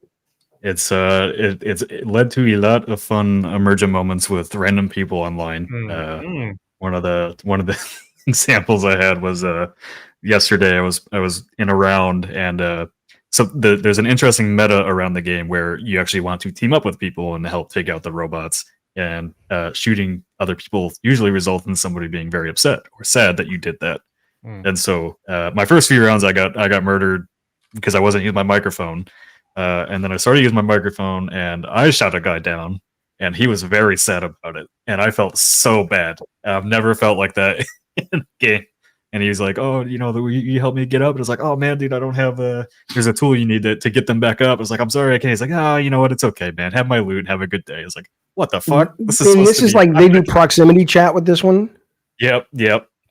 It's just a really unique gaming experience, and like it's weird to be in like a extraction shooter and just have everybody kind of be nice to one another, because those games are you notorious. playing with a team? Because I know you can play solo. Now I've been playing solo, and then I've just been teaming up with randoms, and like everybody's really kind, and it's just a very good game. I wasn't going to give it that. And it's PvE right now, right? It's PvE friendly fire. There's other squads that you'll face off against, or you can team up with them. Okay. I've been hearing great things. I've been hearing. Oh, great hey, things. and guess what? I just it uses Gen AI. Does it for some of the voices? Yeah, for voices, yes. Oh no! What will we do? Oh, well, so they I think like, yeah, social media is doing its thing with it. I think they did it fine, where they hired professional voice actors to give their voices, and then with those actors' permissions, they use their voices to create variations of their voices for all their different characters. Okay, I don't have a problem with that personally. Like that's a good use of it, I think, in my opinion. And then you could make the argument, well, you should just hire voice actors for all of them. But like the voices in the game, just like they did with the finals, react to specific things that are happening on screen. And I don't know how you do that without AI in terms of emergent moments like that. Hey, get me. Who am I? But before we get to Gene, guess who I am, Nick? I don't want to spend more money on my games. They're too expensive. I want them to look amazing all the time and look fucking fantastic. Oh, you're using AI to keep the cost down so you can actually... I don't like that either. I'm not happy about anything. Who am I, Nick? Social media. Yeah, you got damn right. All right. Yeah. Gene, I'm a feisty mood today, fellas. I apologize. Gene, what's making your inner geeky Gene happy right now? I have just been obsessively playing Dragon's Dogma 2, the game that came out last year. I saw your tweet about that last night. I dropped off that right when you get to the second zone because it just got too samey, but your tweet was like... Yeah, the second zone is Batal, right? Yeah. And then once it got there, I was like, I'm kind of bored with this. The story is just dropping off, then nothing's happening, and it's just more of the same enemies, but kind of harder and more annoying. So I just dropped off. And then Susie the Spear Hunter, my very good friend, just basically spoiled what happens at the end of the game. And I was like, are you fucking kidding me? That's what happens? So I played through the whole game, and that was a couple months ago. So I actually kind of forgot what happens, but I knew that what Susie told me was exciting. And then once I got to that point, I was like, no fucking shit. Like that's really the true nature of this game. So there is the game is hiding a big old secret. That doesn't reveal itself in the first like 50 hours, basically. I hate games that do that. Yeah. Nick, do you know what the secret is? I don't. I mean, I partially do just from having read Gene's tweet last night. Okay. Reading through some of the replies. But apparently, like the map changes and everything, and that got me interested. But I don't think I'm interested enough to slog through that whole hack too. That's the thing. Like the entire world will change. And then when you want to replay the game, because in the game is all about New Game Plus. It's all about going back and redoing the whole thing over again. Once you have that knowledge in your head, then the game. Then the beginning part of the game also gets interesting again, and that's exactly what happened in Dragon's Dogma 1. I should have known this in the first place. I should have been a little bit more patient with it, but I wasn't. But that's the game that I've been obsessed with. You talk about D&D. For me, Dragon's Dogma is like Baldur's Gate is a great game. I also think it's fucking boring, because I don't want to roll dices and take chances and everything. That what I want to do is I want to hit the button and hit the monster in the head with the button that I just hit. Right? Yeah, that's exactly what Dragon's Dogma is, except that it does the Dungeons and Dragons thing, but just try to make it a real-time action game like Devil May Cry. And for folks who don't know, Dragon's Dogma was inspired by the Dungeons and Dragons arcade game that Capcom made back in the early 2000s. And Hideaki Itsuno made that. And he was so in love with the concept of Dungeons and Dragons and making an arcade game. He was like, well, I have this vision in my head for a open world, real-time action game that basically takes that Dungeons and Dragons experience but makes it into a full 3D environment. And that's what he did. It just took him forever to do it. So, well, I really loved my time with Dragon's Dogma 2. The one thing I'll say, and not to bring it back to AI, but that is a game that could really benefit from AI voices, even if they actually, yes. Right? Because that is the biggest flaw is you can make these relationships with these, what do they call them? Pawns, yes. And it's great, but it's like they only got each voice actor in the booth for like 2 hours. And it's like, come on, man. So you hear the same lines over and over and over again. And that was a huge issue in Dragon's Dogma 1, even worse, because at least Dragon's Dogma 2 has a couple hundred lines. Yeah. Dragon's Dogma 1 had like 70 lines that they repeat over and over again. But that would have been, I'm waiting, I'm very excited for the day when we get like AI companions that you can, really engage with. And it's still a single player adventure, but it feels like, oh, I really liked that character that sacrificed themselves for me in the narrative. And I'm like, fuck, I miss that character because I had a more real connection with, quote, real connection. Yeah. And they were also learning based on your own patterns and gameplay too. So it's like the procedural generation is happening through your own gameplay, which is interesting, and that's again where the nuance of AI in games can be interesting. Agree. Yeah.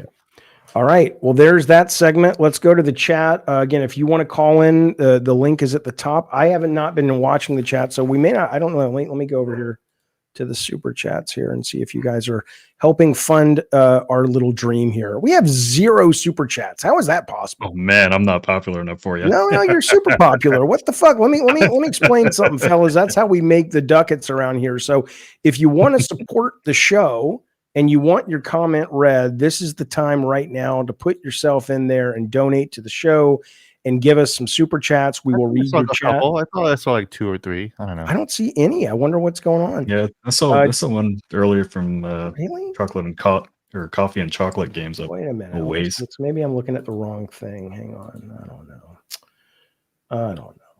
Yeah, I wish AI can send us super chats. If AI could spend money, then that'd be great. AI is great though. AI with YouTube now is pretty effective. Like you can go and ask it about this video. Like where were people more interested? Where did they get bored? What do you think they were bored because? I mean, I don't know, you guys. I mean, we have that at the Washington Post too. Our CMS has that too. It's kind of annoying. I like how they literally suggest titles for me. I'm like, no, I don't need you to do this. Well, just let me opt out of the things I don't like, please. Well, that's the thing. So the AI generator that suggests headlines in the Washington Post, it's based off of me. So Oh, it's based off of you. It's based off some of my work. So I mean, that's the fun part. It's like, but you guys developed like that system in house to do that, or in house, yeah, and it's based on like, because I was like kind of like the headline master at the Washington Post. So they do that. Interesting. I don't need the AI because I got it right here, buddy. It's the core. That's what the you're paid for. CPU is right here already. So. Okay, well, I don't see any. So we'll take the, but we'll. So if you want to, Tech, are you even here? I don't know if Tech's here. We've had some internet. You guys have said some super chats have come in. I don't see them anywhere. So,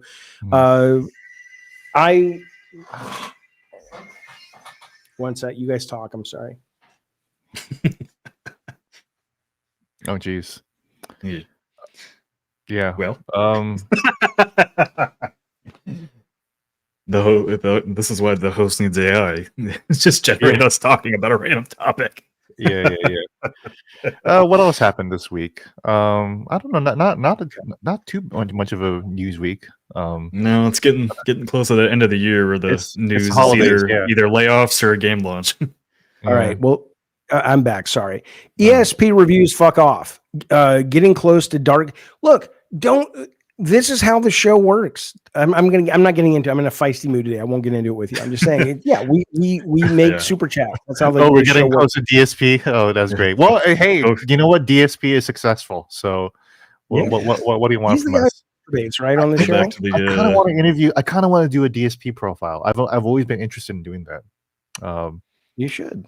Gotta go back to the very front of the show to not engage with the people being mean. The normal chats right now. See what you guys want to talk about. So my chat says Nath 8. I don't. Oh no! No, Jaffe's tapped out again. Oh man. Well, it's got to be like the moving or whatever. Like I did see someone in the chat say, "Oh, it's too bad Jaffe lost his room because that room was a vibe. It was a really nice streaming room." Messing up again. I wish I could hear you, Jaffe. Yeah, a little bit.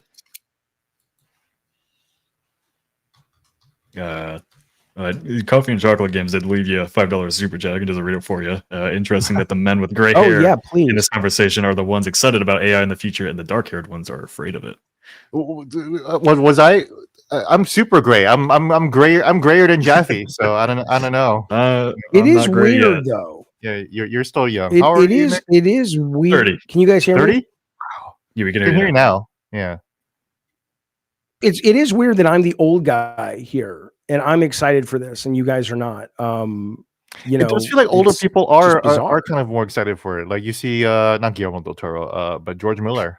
Guillermo del Toro is like vehemently anti-AI, and he was like so mad at George Miller like during that recent Kojima Productions show. It feels like, but yeah, I mean, I think my life experience makes it hard to be excited about it at all, just because I've only seen it take away jobs from people. I've only seen it, used by executives in the media space to say, well, we're going to make all this money, and you guys, we're going to fire your freelance team to do it. And it's like, it's hard to not be cynical about that. And then when I was telling Gene, I think when you were gone for a second, is like, even on it's being forced into everything I use: Gmail, Google Docs, Excel. If I'm trying to just ask Siri a question, it's like, whoa, should I ask ChatGPT instead? It's like, no. Well, Siri's ever though. Siri's not. Anyway, sorry. But also, like, when we're talking about like corporate greed and scale and everything like that, Nick, that whole story about 30% profit margins from Microsoft like kind of triggered me, because I have experience in the Gannett Corporation, which used to be, I'm not even sure that they are now, but they used to be the largest newspaper publisher in the world, and they own USA Today. And I worked for them for several years, and they had a profit margin requirement for each of the newspapers that was above 30%. If you go below 30%, then they'll start considering shutting you down completely. And guess what happened? They just shut down everybody completely because like what you said about like you're making money back, but you're not making it at the scale that these chuckle fucks want, and it's stupid. And it's like, and they just sit there and tell you make that money, and they don't Yeah. give you the plan to do it. And They're it's like, you make the plan to do it, and then you do, and it's like, well, then how are you? If you can't do it, why am I supposed to be able to do it? how much cocaine are they doing to come up with these numbers, right? Like even at the Washington Post, and I can talk about this publicly because it was public information, right? But our old publisher was like, we're gonna have 160 million subscribers by the end of 2028 or whatever like that. And it's like, bro, we barely got 1 million, man. Like, how are we gonna do that 100 times more? Are you fucking insane? Where did you pull that number from? You know? Yep, that was the same like numbers we were, Escapist was doing like 3 to 4 million views a month. They're like, we want to get to 10 million. I was like, how? Where? And they're like, well, just do it. And I'm like, well, you need to invest money, and I need to get new creators to do it. Yeah. That makes no fucking sense. Yeah, you'll need at least like 4 other Yahtzees to be able to make that up, which is insane. Exactly. You know? So AI. Yes, just auto-generate Yahtzee, and then there it is. Yahtzee, a 0 punctuation every day. You'll never know the difference between the real one and not. Yeah, 7-day punctuation. All right. I don't know. Hey, Gene, are you able to hear me now? I can hear you now. I can hear you now as well. I was just saying that, I mean, those are very real world problems. I just wish we could separate those from, the actual tech part of it that I think is gonna be cool. But I think that's what Kojima is trying to do right now, because he's been talking a ton about AI, and it's made some people uncomfortable. And it's like, I think he is not like bullish on it, but he is open to experimenting and see what the possibilities are there. It'll be interesting if OD, the horror game, is AI generated, and it's like it's able to feed into your own fears, or whatever. I don't know. Hey, the green screen. Wow. Yeah, I'm gonna see if that's what's causing it. It might be that might be it. You're super clear now. It might be the fact that I'm using Talk Studio, which makes it easier to bring people on, but it ends up fucking up with green screen. So we'll see if it's better. But yeah, okay. Well, no, what I was gonna say, somebody said, Nick, if you see the super chats, that would be great if you can read those, because I don't see them anymore. Sure. I think I only saw the one. I read that. Okay, so there was one that was in pounds. Let me scroll up real quick. Coffee and chocolate. We said that. Oh yeah, I can't scroll up any further. Oh, well. Yeah, I can't scroll up any further than that. Okay. Yeah. Oh well. All right. No worries. There was like one other one. So yeah, apologies to that listener. If you guys want your chats read by us and respond, and we'll talk. In the meantime, I'm going to bring in Lutron real quick. But I do want to say to this guy who's trolling me in the chat real quick, you're a fucking moron, dude. Nobody made fun of anybody's dead father. There was nothing in that tweet making fun of the guy or making fun of his dead dad. And even the very next tweet that came less than a minute after the first tweet was me going, I hope you're well. This is hard. I've lost my family.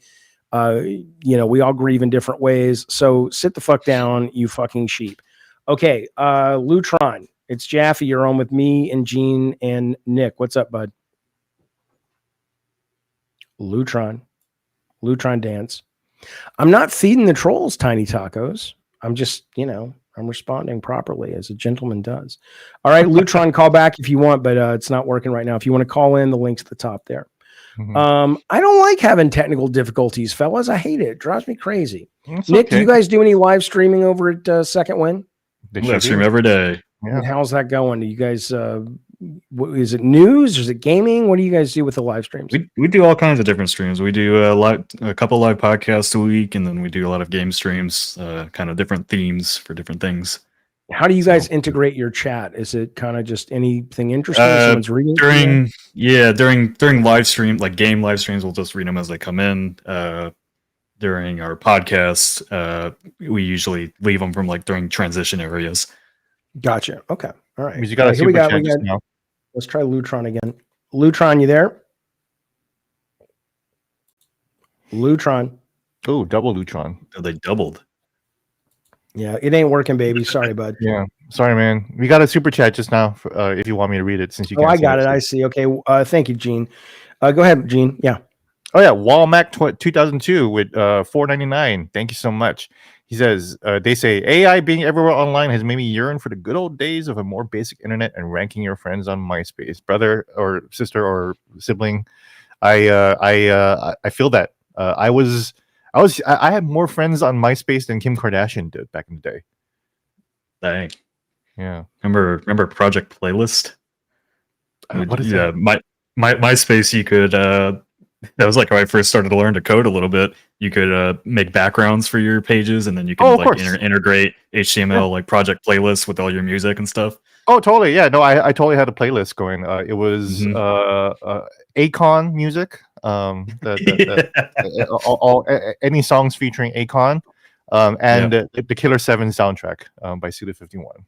Yeah, that's how I learned a little bit of HTML before I started running my own websites. my whole background was all Killer 7 related to. So, and I used to rank my friends top 8, and you can change it. That's right. You can place your favorite friends up there. Top 24, baby. I was like, top 8 is too little, and I have too many beautiful ladies out here that I want to give a shout out to. So there's a whole top 24 of beautiful women on my MySpace. So, Gene, how old are you? I'm 44. That broke Jaffe. I know. Yeah, he's like, wait a minute. You can't be 44. I was like, yeah, I am.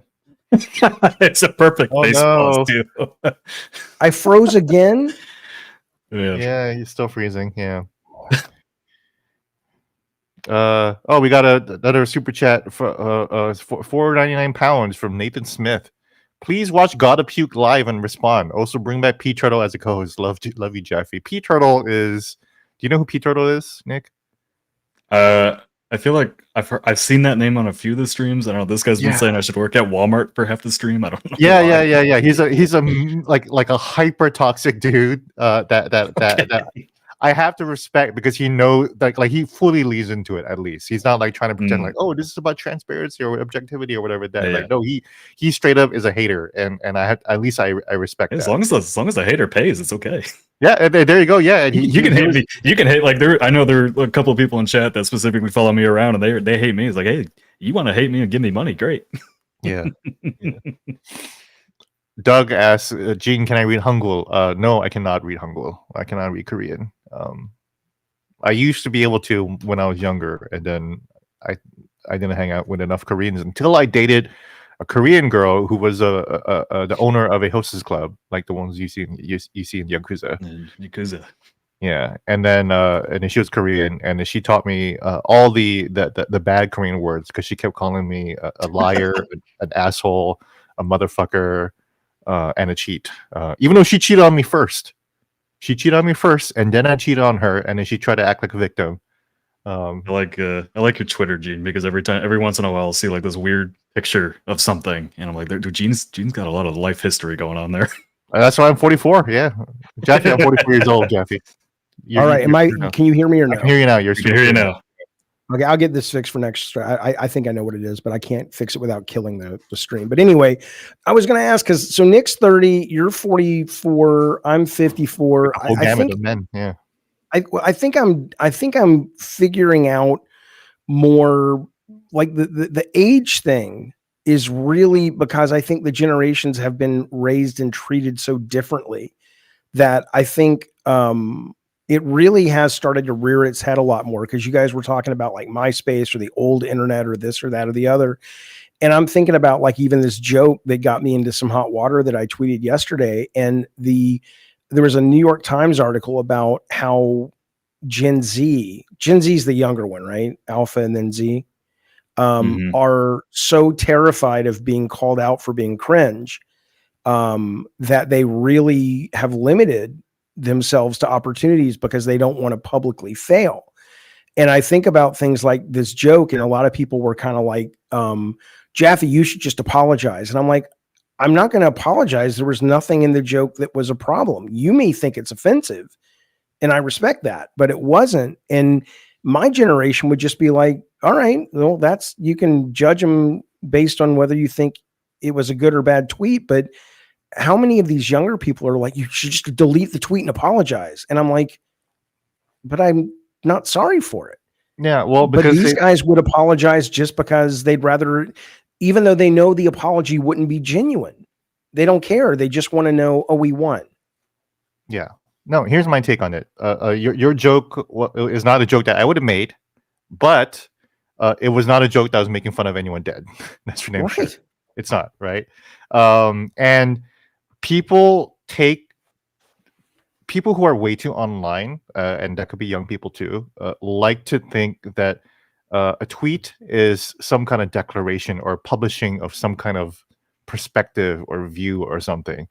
So whereas you and me, and Colin, for example, too, right? We just look at it's just a line that we decided to throw away one day. Like the other week, I made a joke to Paul Tassi about the White House the White House guy that made the Halo meme, and I said that we've been mutuals for a while, and people took that tweet. And I'm talking about it, something that upset me a couple weeks ago. But the people took that tweet and said, "Oh, look at Gene being friends with neo-Nazis." I was like, "Dude, maybe I shouldn't have said that we're just mutuals or whatever like that." But it's like I'm fucking replying to Paul. I understand that it's public, but like, please, like, take a step back and see that I'm like replying to like a friend of mine about an orgy that I was at the other month. And it's like, so if you look at that broader context, then yeah, I'm not a neo-Nazi. I'm just making a stupid joke that maybe I shouldn't have said. But that one single tweet that wasn't even a tweet to like my 160,000 followers, not a declaration of anything. I'm just joking with Paul. So for me, I feel like the people who just take this shit way too seriously, like, this is why I fucking hate like social media discourse or whatever like that. It's like, well, fucking Hassan said this about 9/11 and so said that about that shit. And it's like, when you fucking step back and realize that you are getting so mad about mod drama, this is all just online mod drama. You're mad about mods not doing anything about a certain thing, so you're trying to act like the mod. I think as somebody that had a real bad streak on social media for a year, I think I really I grew up learning, like, basically don't post anything online you wouldn't want your employer to see. So I've always kind of tried to keep a big filter, and then when I don't have that filter, that's when I got in trouble for the first time, big time. Same here. But what do you think about that? I mean, a problem? You might as well be living in like a dictatorship at that point. Like, don't say anything. Well, that's kind of what I live under. I'm not allowed to say the F word, man. I'm not allowed to say fuck on Twitter. Yeah. When I say it, they call me into the office and say, "Gene, don't type fuck." And I say, "Okay, can I type shit?" And they're like, "Shit's okay." I'm like, "Okay, well, shit." That's funny. But they get mad when I say fuck. I can't even say fuck, let alone denounce Trump or any kind of shit like this, So it's not a dictatorship. I work at a company, and the company wants me to act a certain way, so I'm going to. Yeah, I like, in my case last year, like, getting involved in that stuff just isn't good for my team or my company. So it's, it's better not to get involved in that.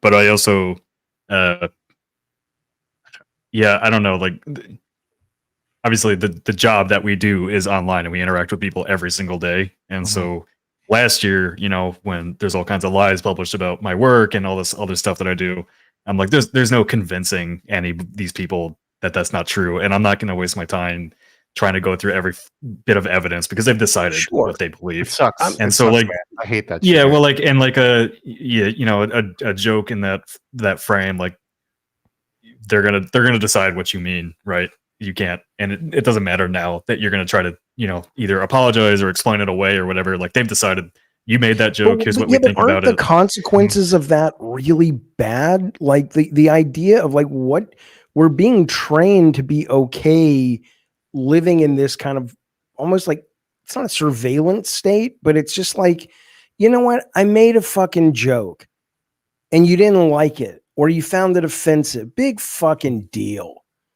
I think that's it. Like, how that's how I've had to start thinking about it, because like when people make videos about me still, and I want to correct it, is like, is it affecting my work? Is it affecting what I'm going to be doing walking around my house as individuals? But I mean, the fact that we're building a culture of people that act like this is that important. It's like, dude, if you really want to get angry at something, why don't you look at the fact that, there are military people not getting paid to eat, or that people in the Senate and Congress are still getting paid to do their job while everybody else in the government is not getting paid and they're having to wait in food lines. Why don't you worry about that instead of a fucking joke you didn't like? Yeah, you said it at the start of the stream. The dopamine from the emotion from it. Yeah, it's just easier. It's just easier to it's another form of gooning. That's what it is. It really is. It's just another form of gooning. Instead of jerking your dick off, you're just jerking your brain off for anger spurts. You know, get those likes in on hating something. Yeah. All right. Well, fellas, I apologize for the technical things. I think I know what's going on. We'll deal with it next week. But I guess there you go. We didn't get any calls today. Really my bad. Like I said, we just moved, so this is all still getting set up. No problem. But Gene, we're back on Wednesday. Nick, thank you so very much for spending some time with us. It was great to meet you and great to talk about this. You don't need my gush about God of War for you. What's that? I said I didn't get to gush about God of War. I love the You original are welcome games. anytime to come back and gush or talk about whatever the fuck you want. Yeah, come back anytime, dude. Like seriously, we would love it. We would love it. Yeah, had a great time. Yeah. It's good. Good to finally get to you finally guys talk know with you where guys. to find Nick. He's a big fish in a big pond, but go over there to second win, formerly of the Escapists. They're doing great. And read Gene's stuff. It's what do you work? Right, blocked out right now, but I know I can AI predict what Jaffe was going to ask. But what am I working on? I'm actually working on a 5-year retrospective reviews on both platforms, the PS5 and the Xbox. I'm doing things a little differently with both. With PS5s, I'm doing a couple interviews. Xbox, I don't need the interviews because Xbox executives can't shut the fuck up about anything. So everything they could possibly say to me, they've already said it to everyone else. So what I'm doing is I'm actually living the entire Satya Nadella Amy Hood dream. I still need to play Keepers, but I plan to do that this week. And just like dive in only Game Pass, only Microsoft. I'm gonna use Copilot. I'm gonna use Copilot to help me with the games, man. I'm reinstalling a Copilot into my ROG LAX, and I'm gonna ask it, Copilot or whatever the fuck your name is. I don't know. I haven't used it yet, but it's like I'm gonna ask it and have a conversation with it and see where that goes. And can you hear me now? Am I still on? I can hear you now. Yeah.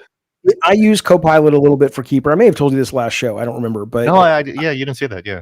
Yeah, so because I wanted to try it out, and I was really kind of bummed about it because it's really cool, but I thought we could have a real conversation, and I was like, okay, talk to me about what the metaphors are in this game, and I think this game is about that, and it does that sort of Chat GPT thing where everything you say is brilliant, and I'm kind of like, no, I want to really know, I think Keeper is about this. Talk to me about why that may be the case, or what are some other theories that people think. And it's not that I don't think it can do that, because I've seen large language models do that. It's that this one seems to have that same dial that says anything you say, yes, master, I'm the genie in the bottle. I'm like, no, man, I want a fucking English literature class. That's what I want with Keeper. Yeah, that's not going to happen. Wasn't it Sam Altman that just said, like, what, a couple weeks ago, they're going to finally let the AI get horny? Yes. Oh, yeah. That's right. Yeah. So now everything you ask is going to be like, yes, Jaffe. It's like, what position do you want? Yes, Jaffe, I'm on my knees for you. Lighthouse, it's walking around. What's it mean?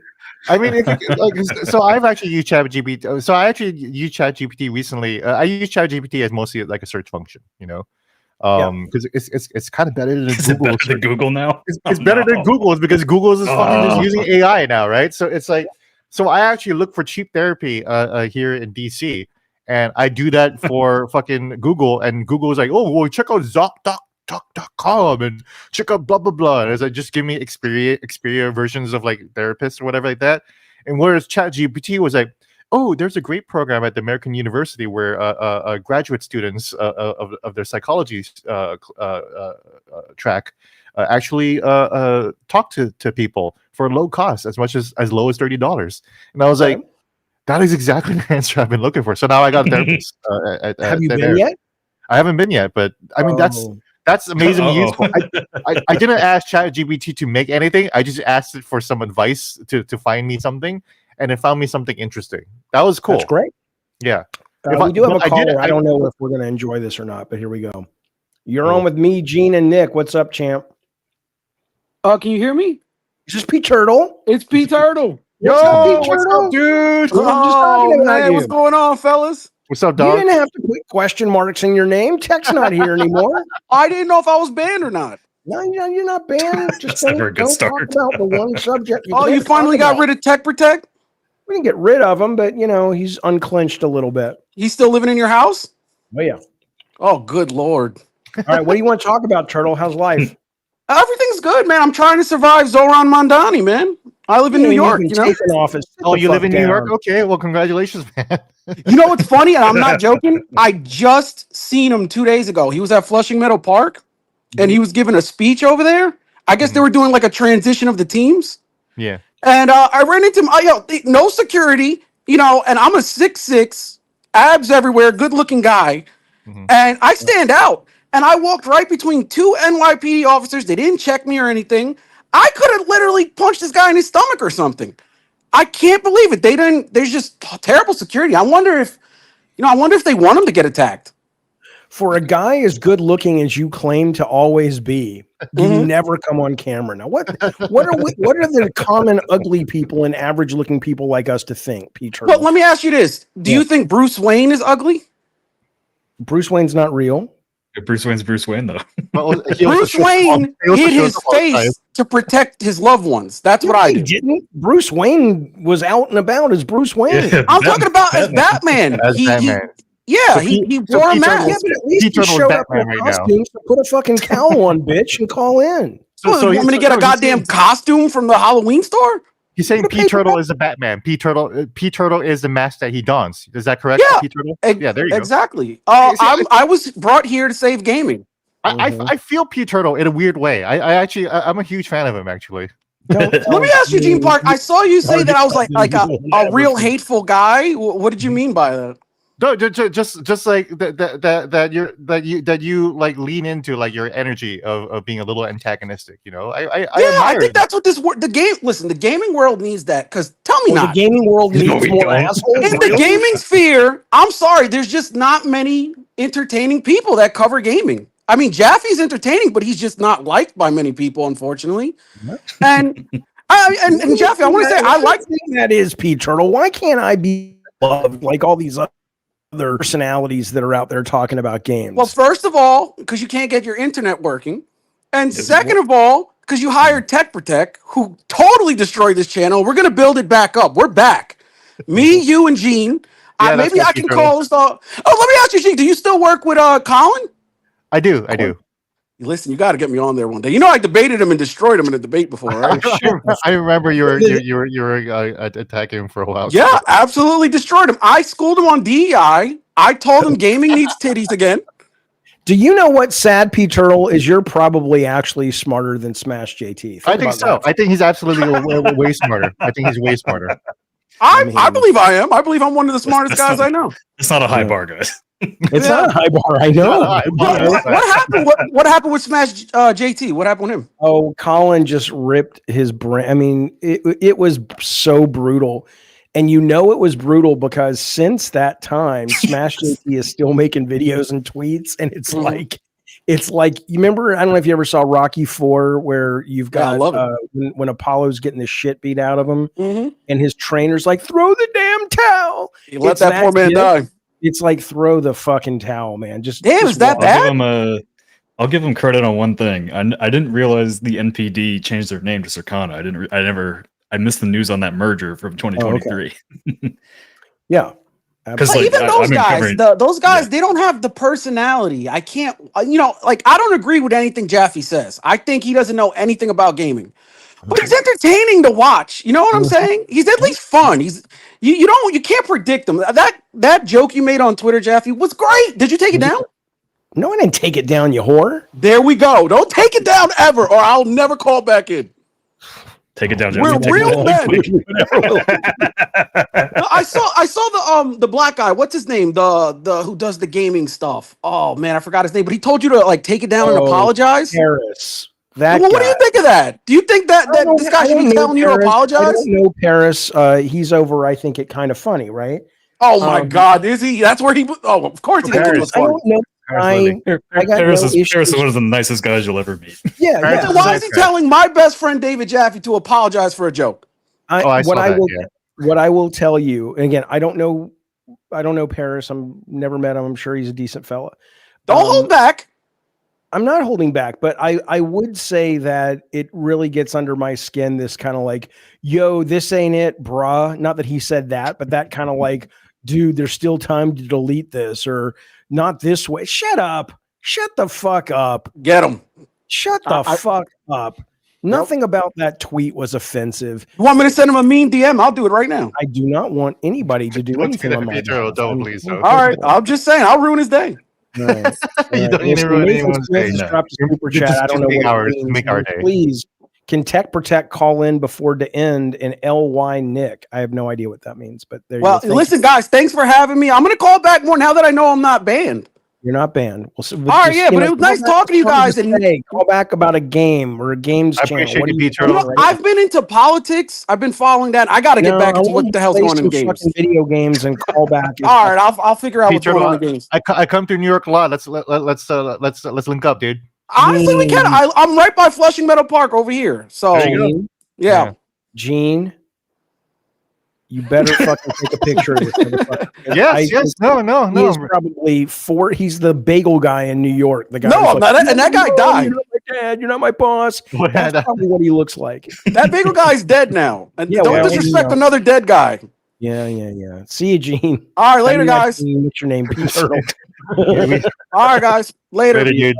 All right, Yeah, Anna Miss Anna G, community. always good to see you. Thank you for gifting a membership. We appreciate that, Thank buddy. you, Anna. And very nice, Anna. And then, of course, Nathan Smith coming in with P Turtle is the man with the super chat. We appreciate it. All right, our community is like so like adult and friendly, and we're still afraid to take calls. So I commend you for your community is what now? Our community is like super nice, super adult, super mature, and I'm still afraid to take in-person calls. This is why this is so risky for me, you know. Like fucking Jaffe got kicked off of Keemstar's network for fuck's sake, you know. So it's like, what the fuck am I doing here? If Jaffe was too much for fucking Keemstar, No, you know? I wasn't too much. No, Keemstar was being a little bitch, and he couldn't stand up to his wife, or future wife, because this is again, I don't. You know, Keemstar, I give him his props. He's good at what he does. He makes a lot of money. I don't agree with him on pretty much anything about humanity. But the whole week before, they were making fun of this poor woman's vagina, calling it like an Arby's sandwich and this, that, and the other. And so the minute I started making fun of his wife's vagina, that was suddenly a bridge too far. And I'm like, I thought that's what we did here in the LCU. And he's like, yeah, I mean, it's my wife. I'm like, I don't give a shit. Shut up, idiot. Fucking moron. So funny, dude. I didn't even know that Jaffe and Keemstar were even connected at all. Like the first thing I heard about it was seeing Keemstar fucking fire Jaffe on stream. And I thought it was just the funniest fucking thing. It was like, okay, fine with me, I guess. You worked for what channel does he run? The Drama Alert channel? But he has a network called the LCU, which is don't look. I you know what? As much as I work on YouTube, I try to stay out of YouTube culture because it.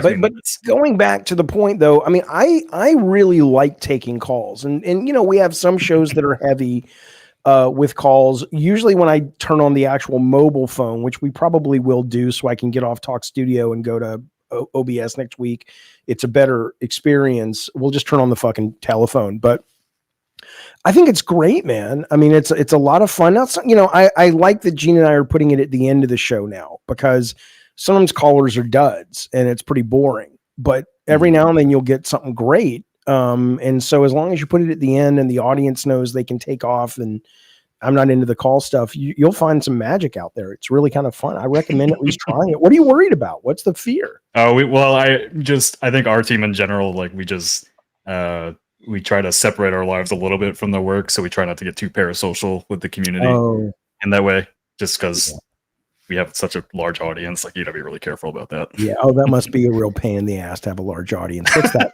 What the fuck is that like? I wish I knew.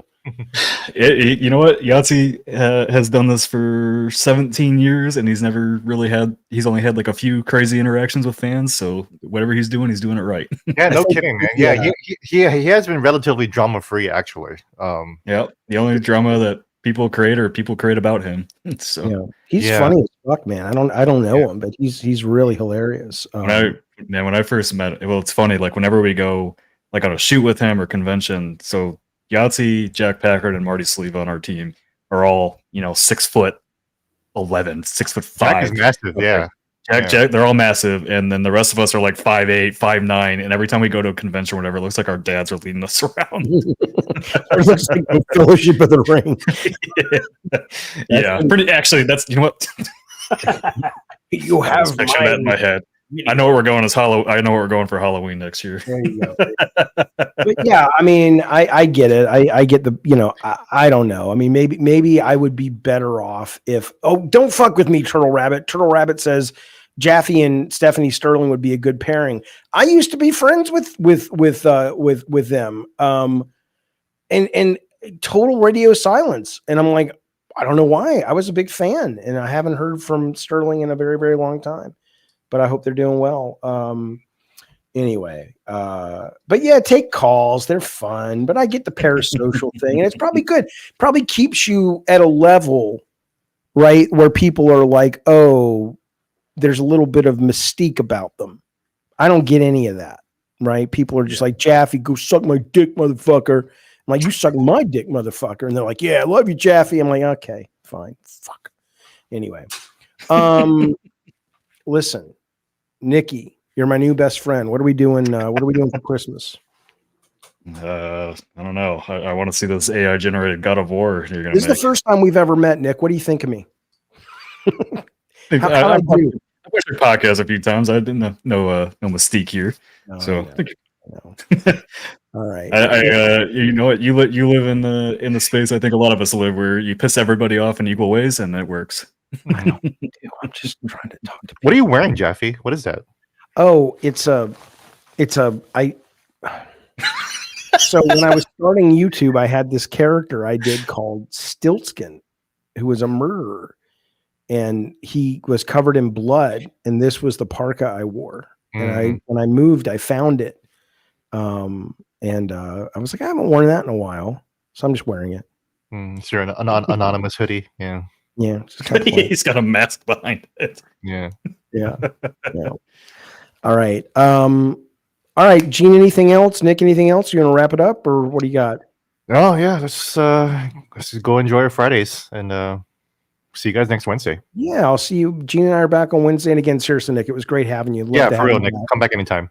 Really good to chat with you guys. All right, you as well, sir. All right, we'll see you later, Nick. All right, Gene, wrap us up. Take us home. Anna Downpour, by the way, thank you for the super chat. Jaffe, you look great today. Yes, I'm gooning. Fine with me, sweetheart. Goon away, my friend. Thank you so much, Anna. Goon away. Thank you so much, everyone, for tuning in. Yes, you guys watching is supporting, so appreciate you guys hanging out here. Thank you, thanks to Nick for ranting with us. It was a little ranty than I expected, but that's kind of what I wanted too. So you said you wanted some of the chaos, right? Yeah, a little bit. Yeah, well, that's why I'm fucking here. So Yeah. I mean, every time I go to a any media event, it's just constant war stories. So Nick, you do drugs? I do not do drugs. Nope. I was going to say, come back and do pot with me and Gene sometime. Why not? Very exhausting experience. I want to do that only like once a month at the most. That's for sure. Tiring. It was tiring. The last time I did marijuana, I got an edible, and my buddy did not tell me to cut it up into pieces. And I took that thing, and I was having a good time. Yeah, I talked about that thing on the show, where the first time I did an edible, it was 100 mg, and it was at my best friend's wedding, and it was like I just did ketamine. I was just like stuck in place, and I didn't know what to do or where to go. It was too much. Now I take 50 milligrams a pop, like no problem. But it cured me of cancer. That's what it did too. So. Yeah, hey, let's hope for some awesome fucking news, right? That's right. Yeah. So the next week I have I have my regular screenings, and everything's looking good. I just did some blood work earlier this week, and all signs are great. All my blood is looking nice and healthy, which it did not when I had cancer. So that's a huge thing. So, just gonna do some scans to make sure that it's all clean there. And if it is, I will just be 1 year away from being considered medically cured of cancer. Is that how that works? There's like a duration. It's 5 years. If you're a 5 year in remission, then you're considered medically cured. So if you ever, God forbid, got it again, it would not have anything to do. It's just a new one, probably. Right. Excellent. It's just like, well, I'm just fucked anyways, either way. But the one that got me seems to be gone, and it has stayed gone. So that's. I saw this guy, I'd never heard of him before, was tweeting this morning. He's like, I think he did like assisted checking out, like because he had some kind of really bad cancer. And he was just tweeting the process. He's like, all right, any minute now, guys, I'm done. I'm a little scared. Yeah, I saw that, and I was like, oh man, I wanna tweet at him and say, like good luck or whatever, right? Yeah. And he's blocked me. So. What do you mean he's blocked you? What the fuck, Gene? He's blocked me for a while, so I'm just like, all well, right. Good luck getting unblocked now. Yeah, well, it's not gonna happen now. Sorry, Jeff, buddy. He made a joke. He was making fun of the dead guy who died today. No, I can't win. We can't win. We just got to get offline, which is what we're gonna do now. There you go. Thanks everyone for watching. Thank you guys. Bye everybody. Bye.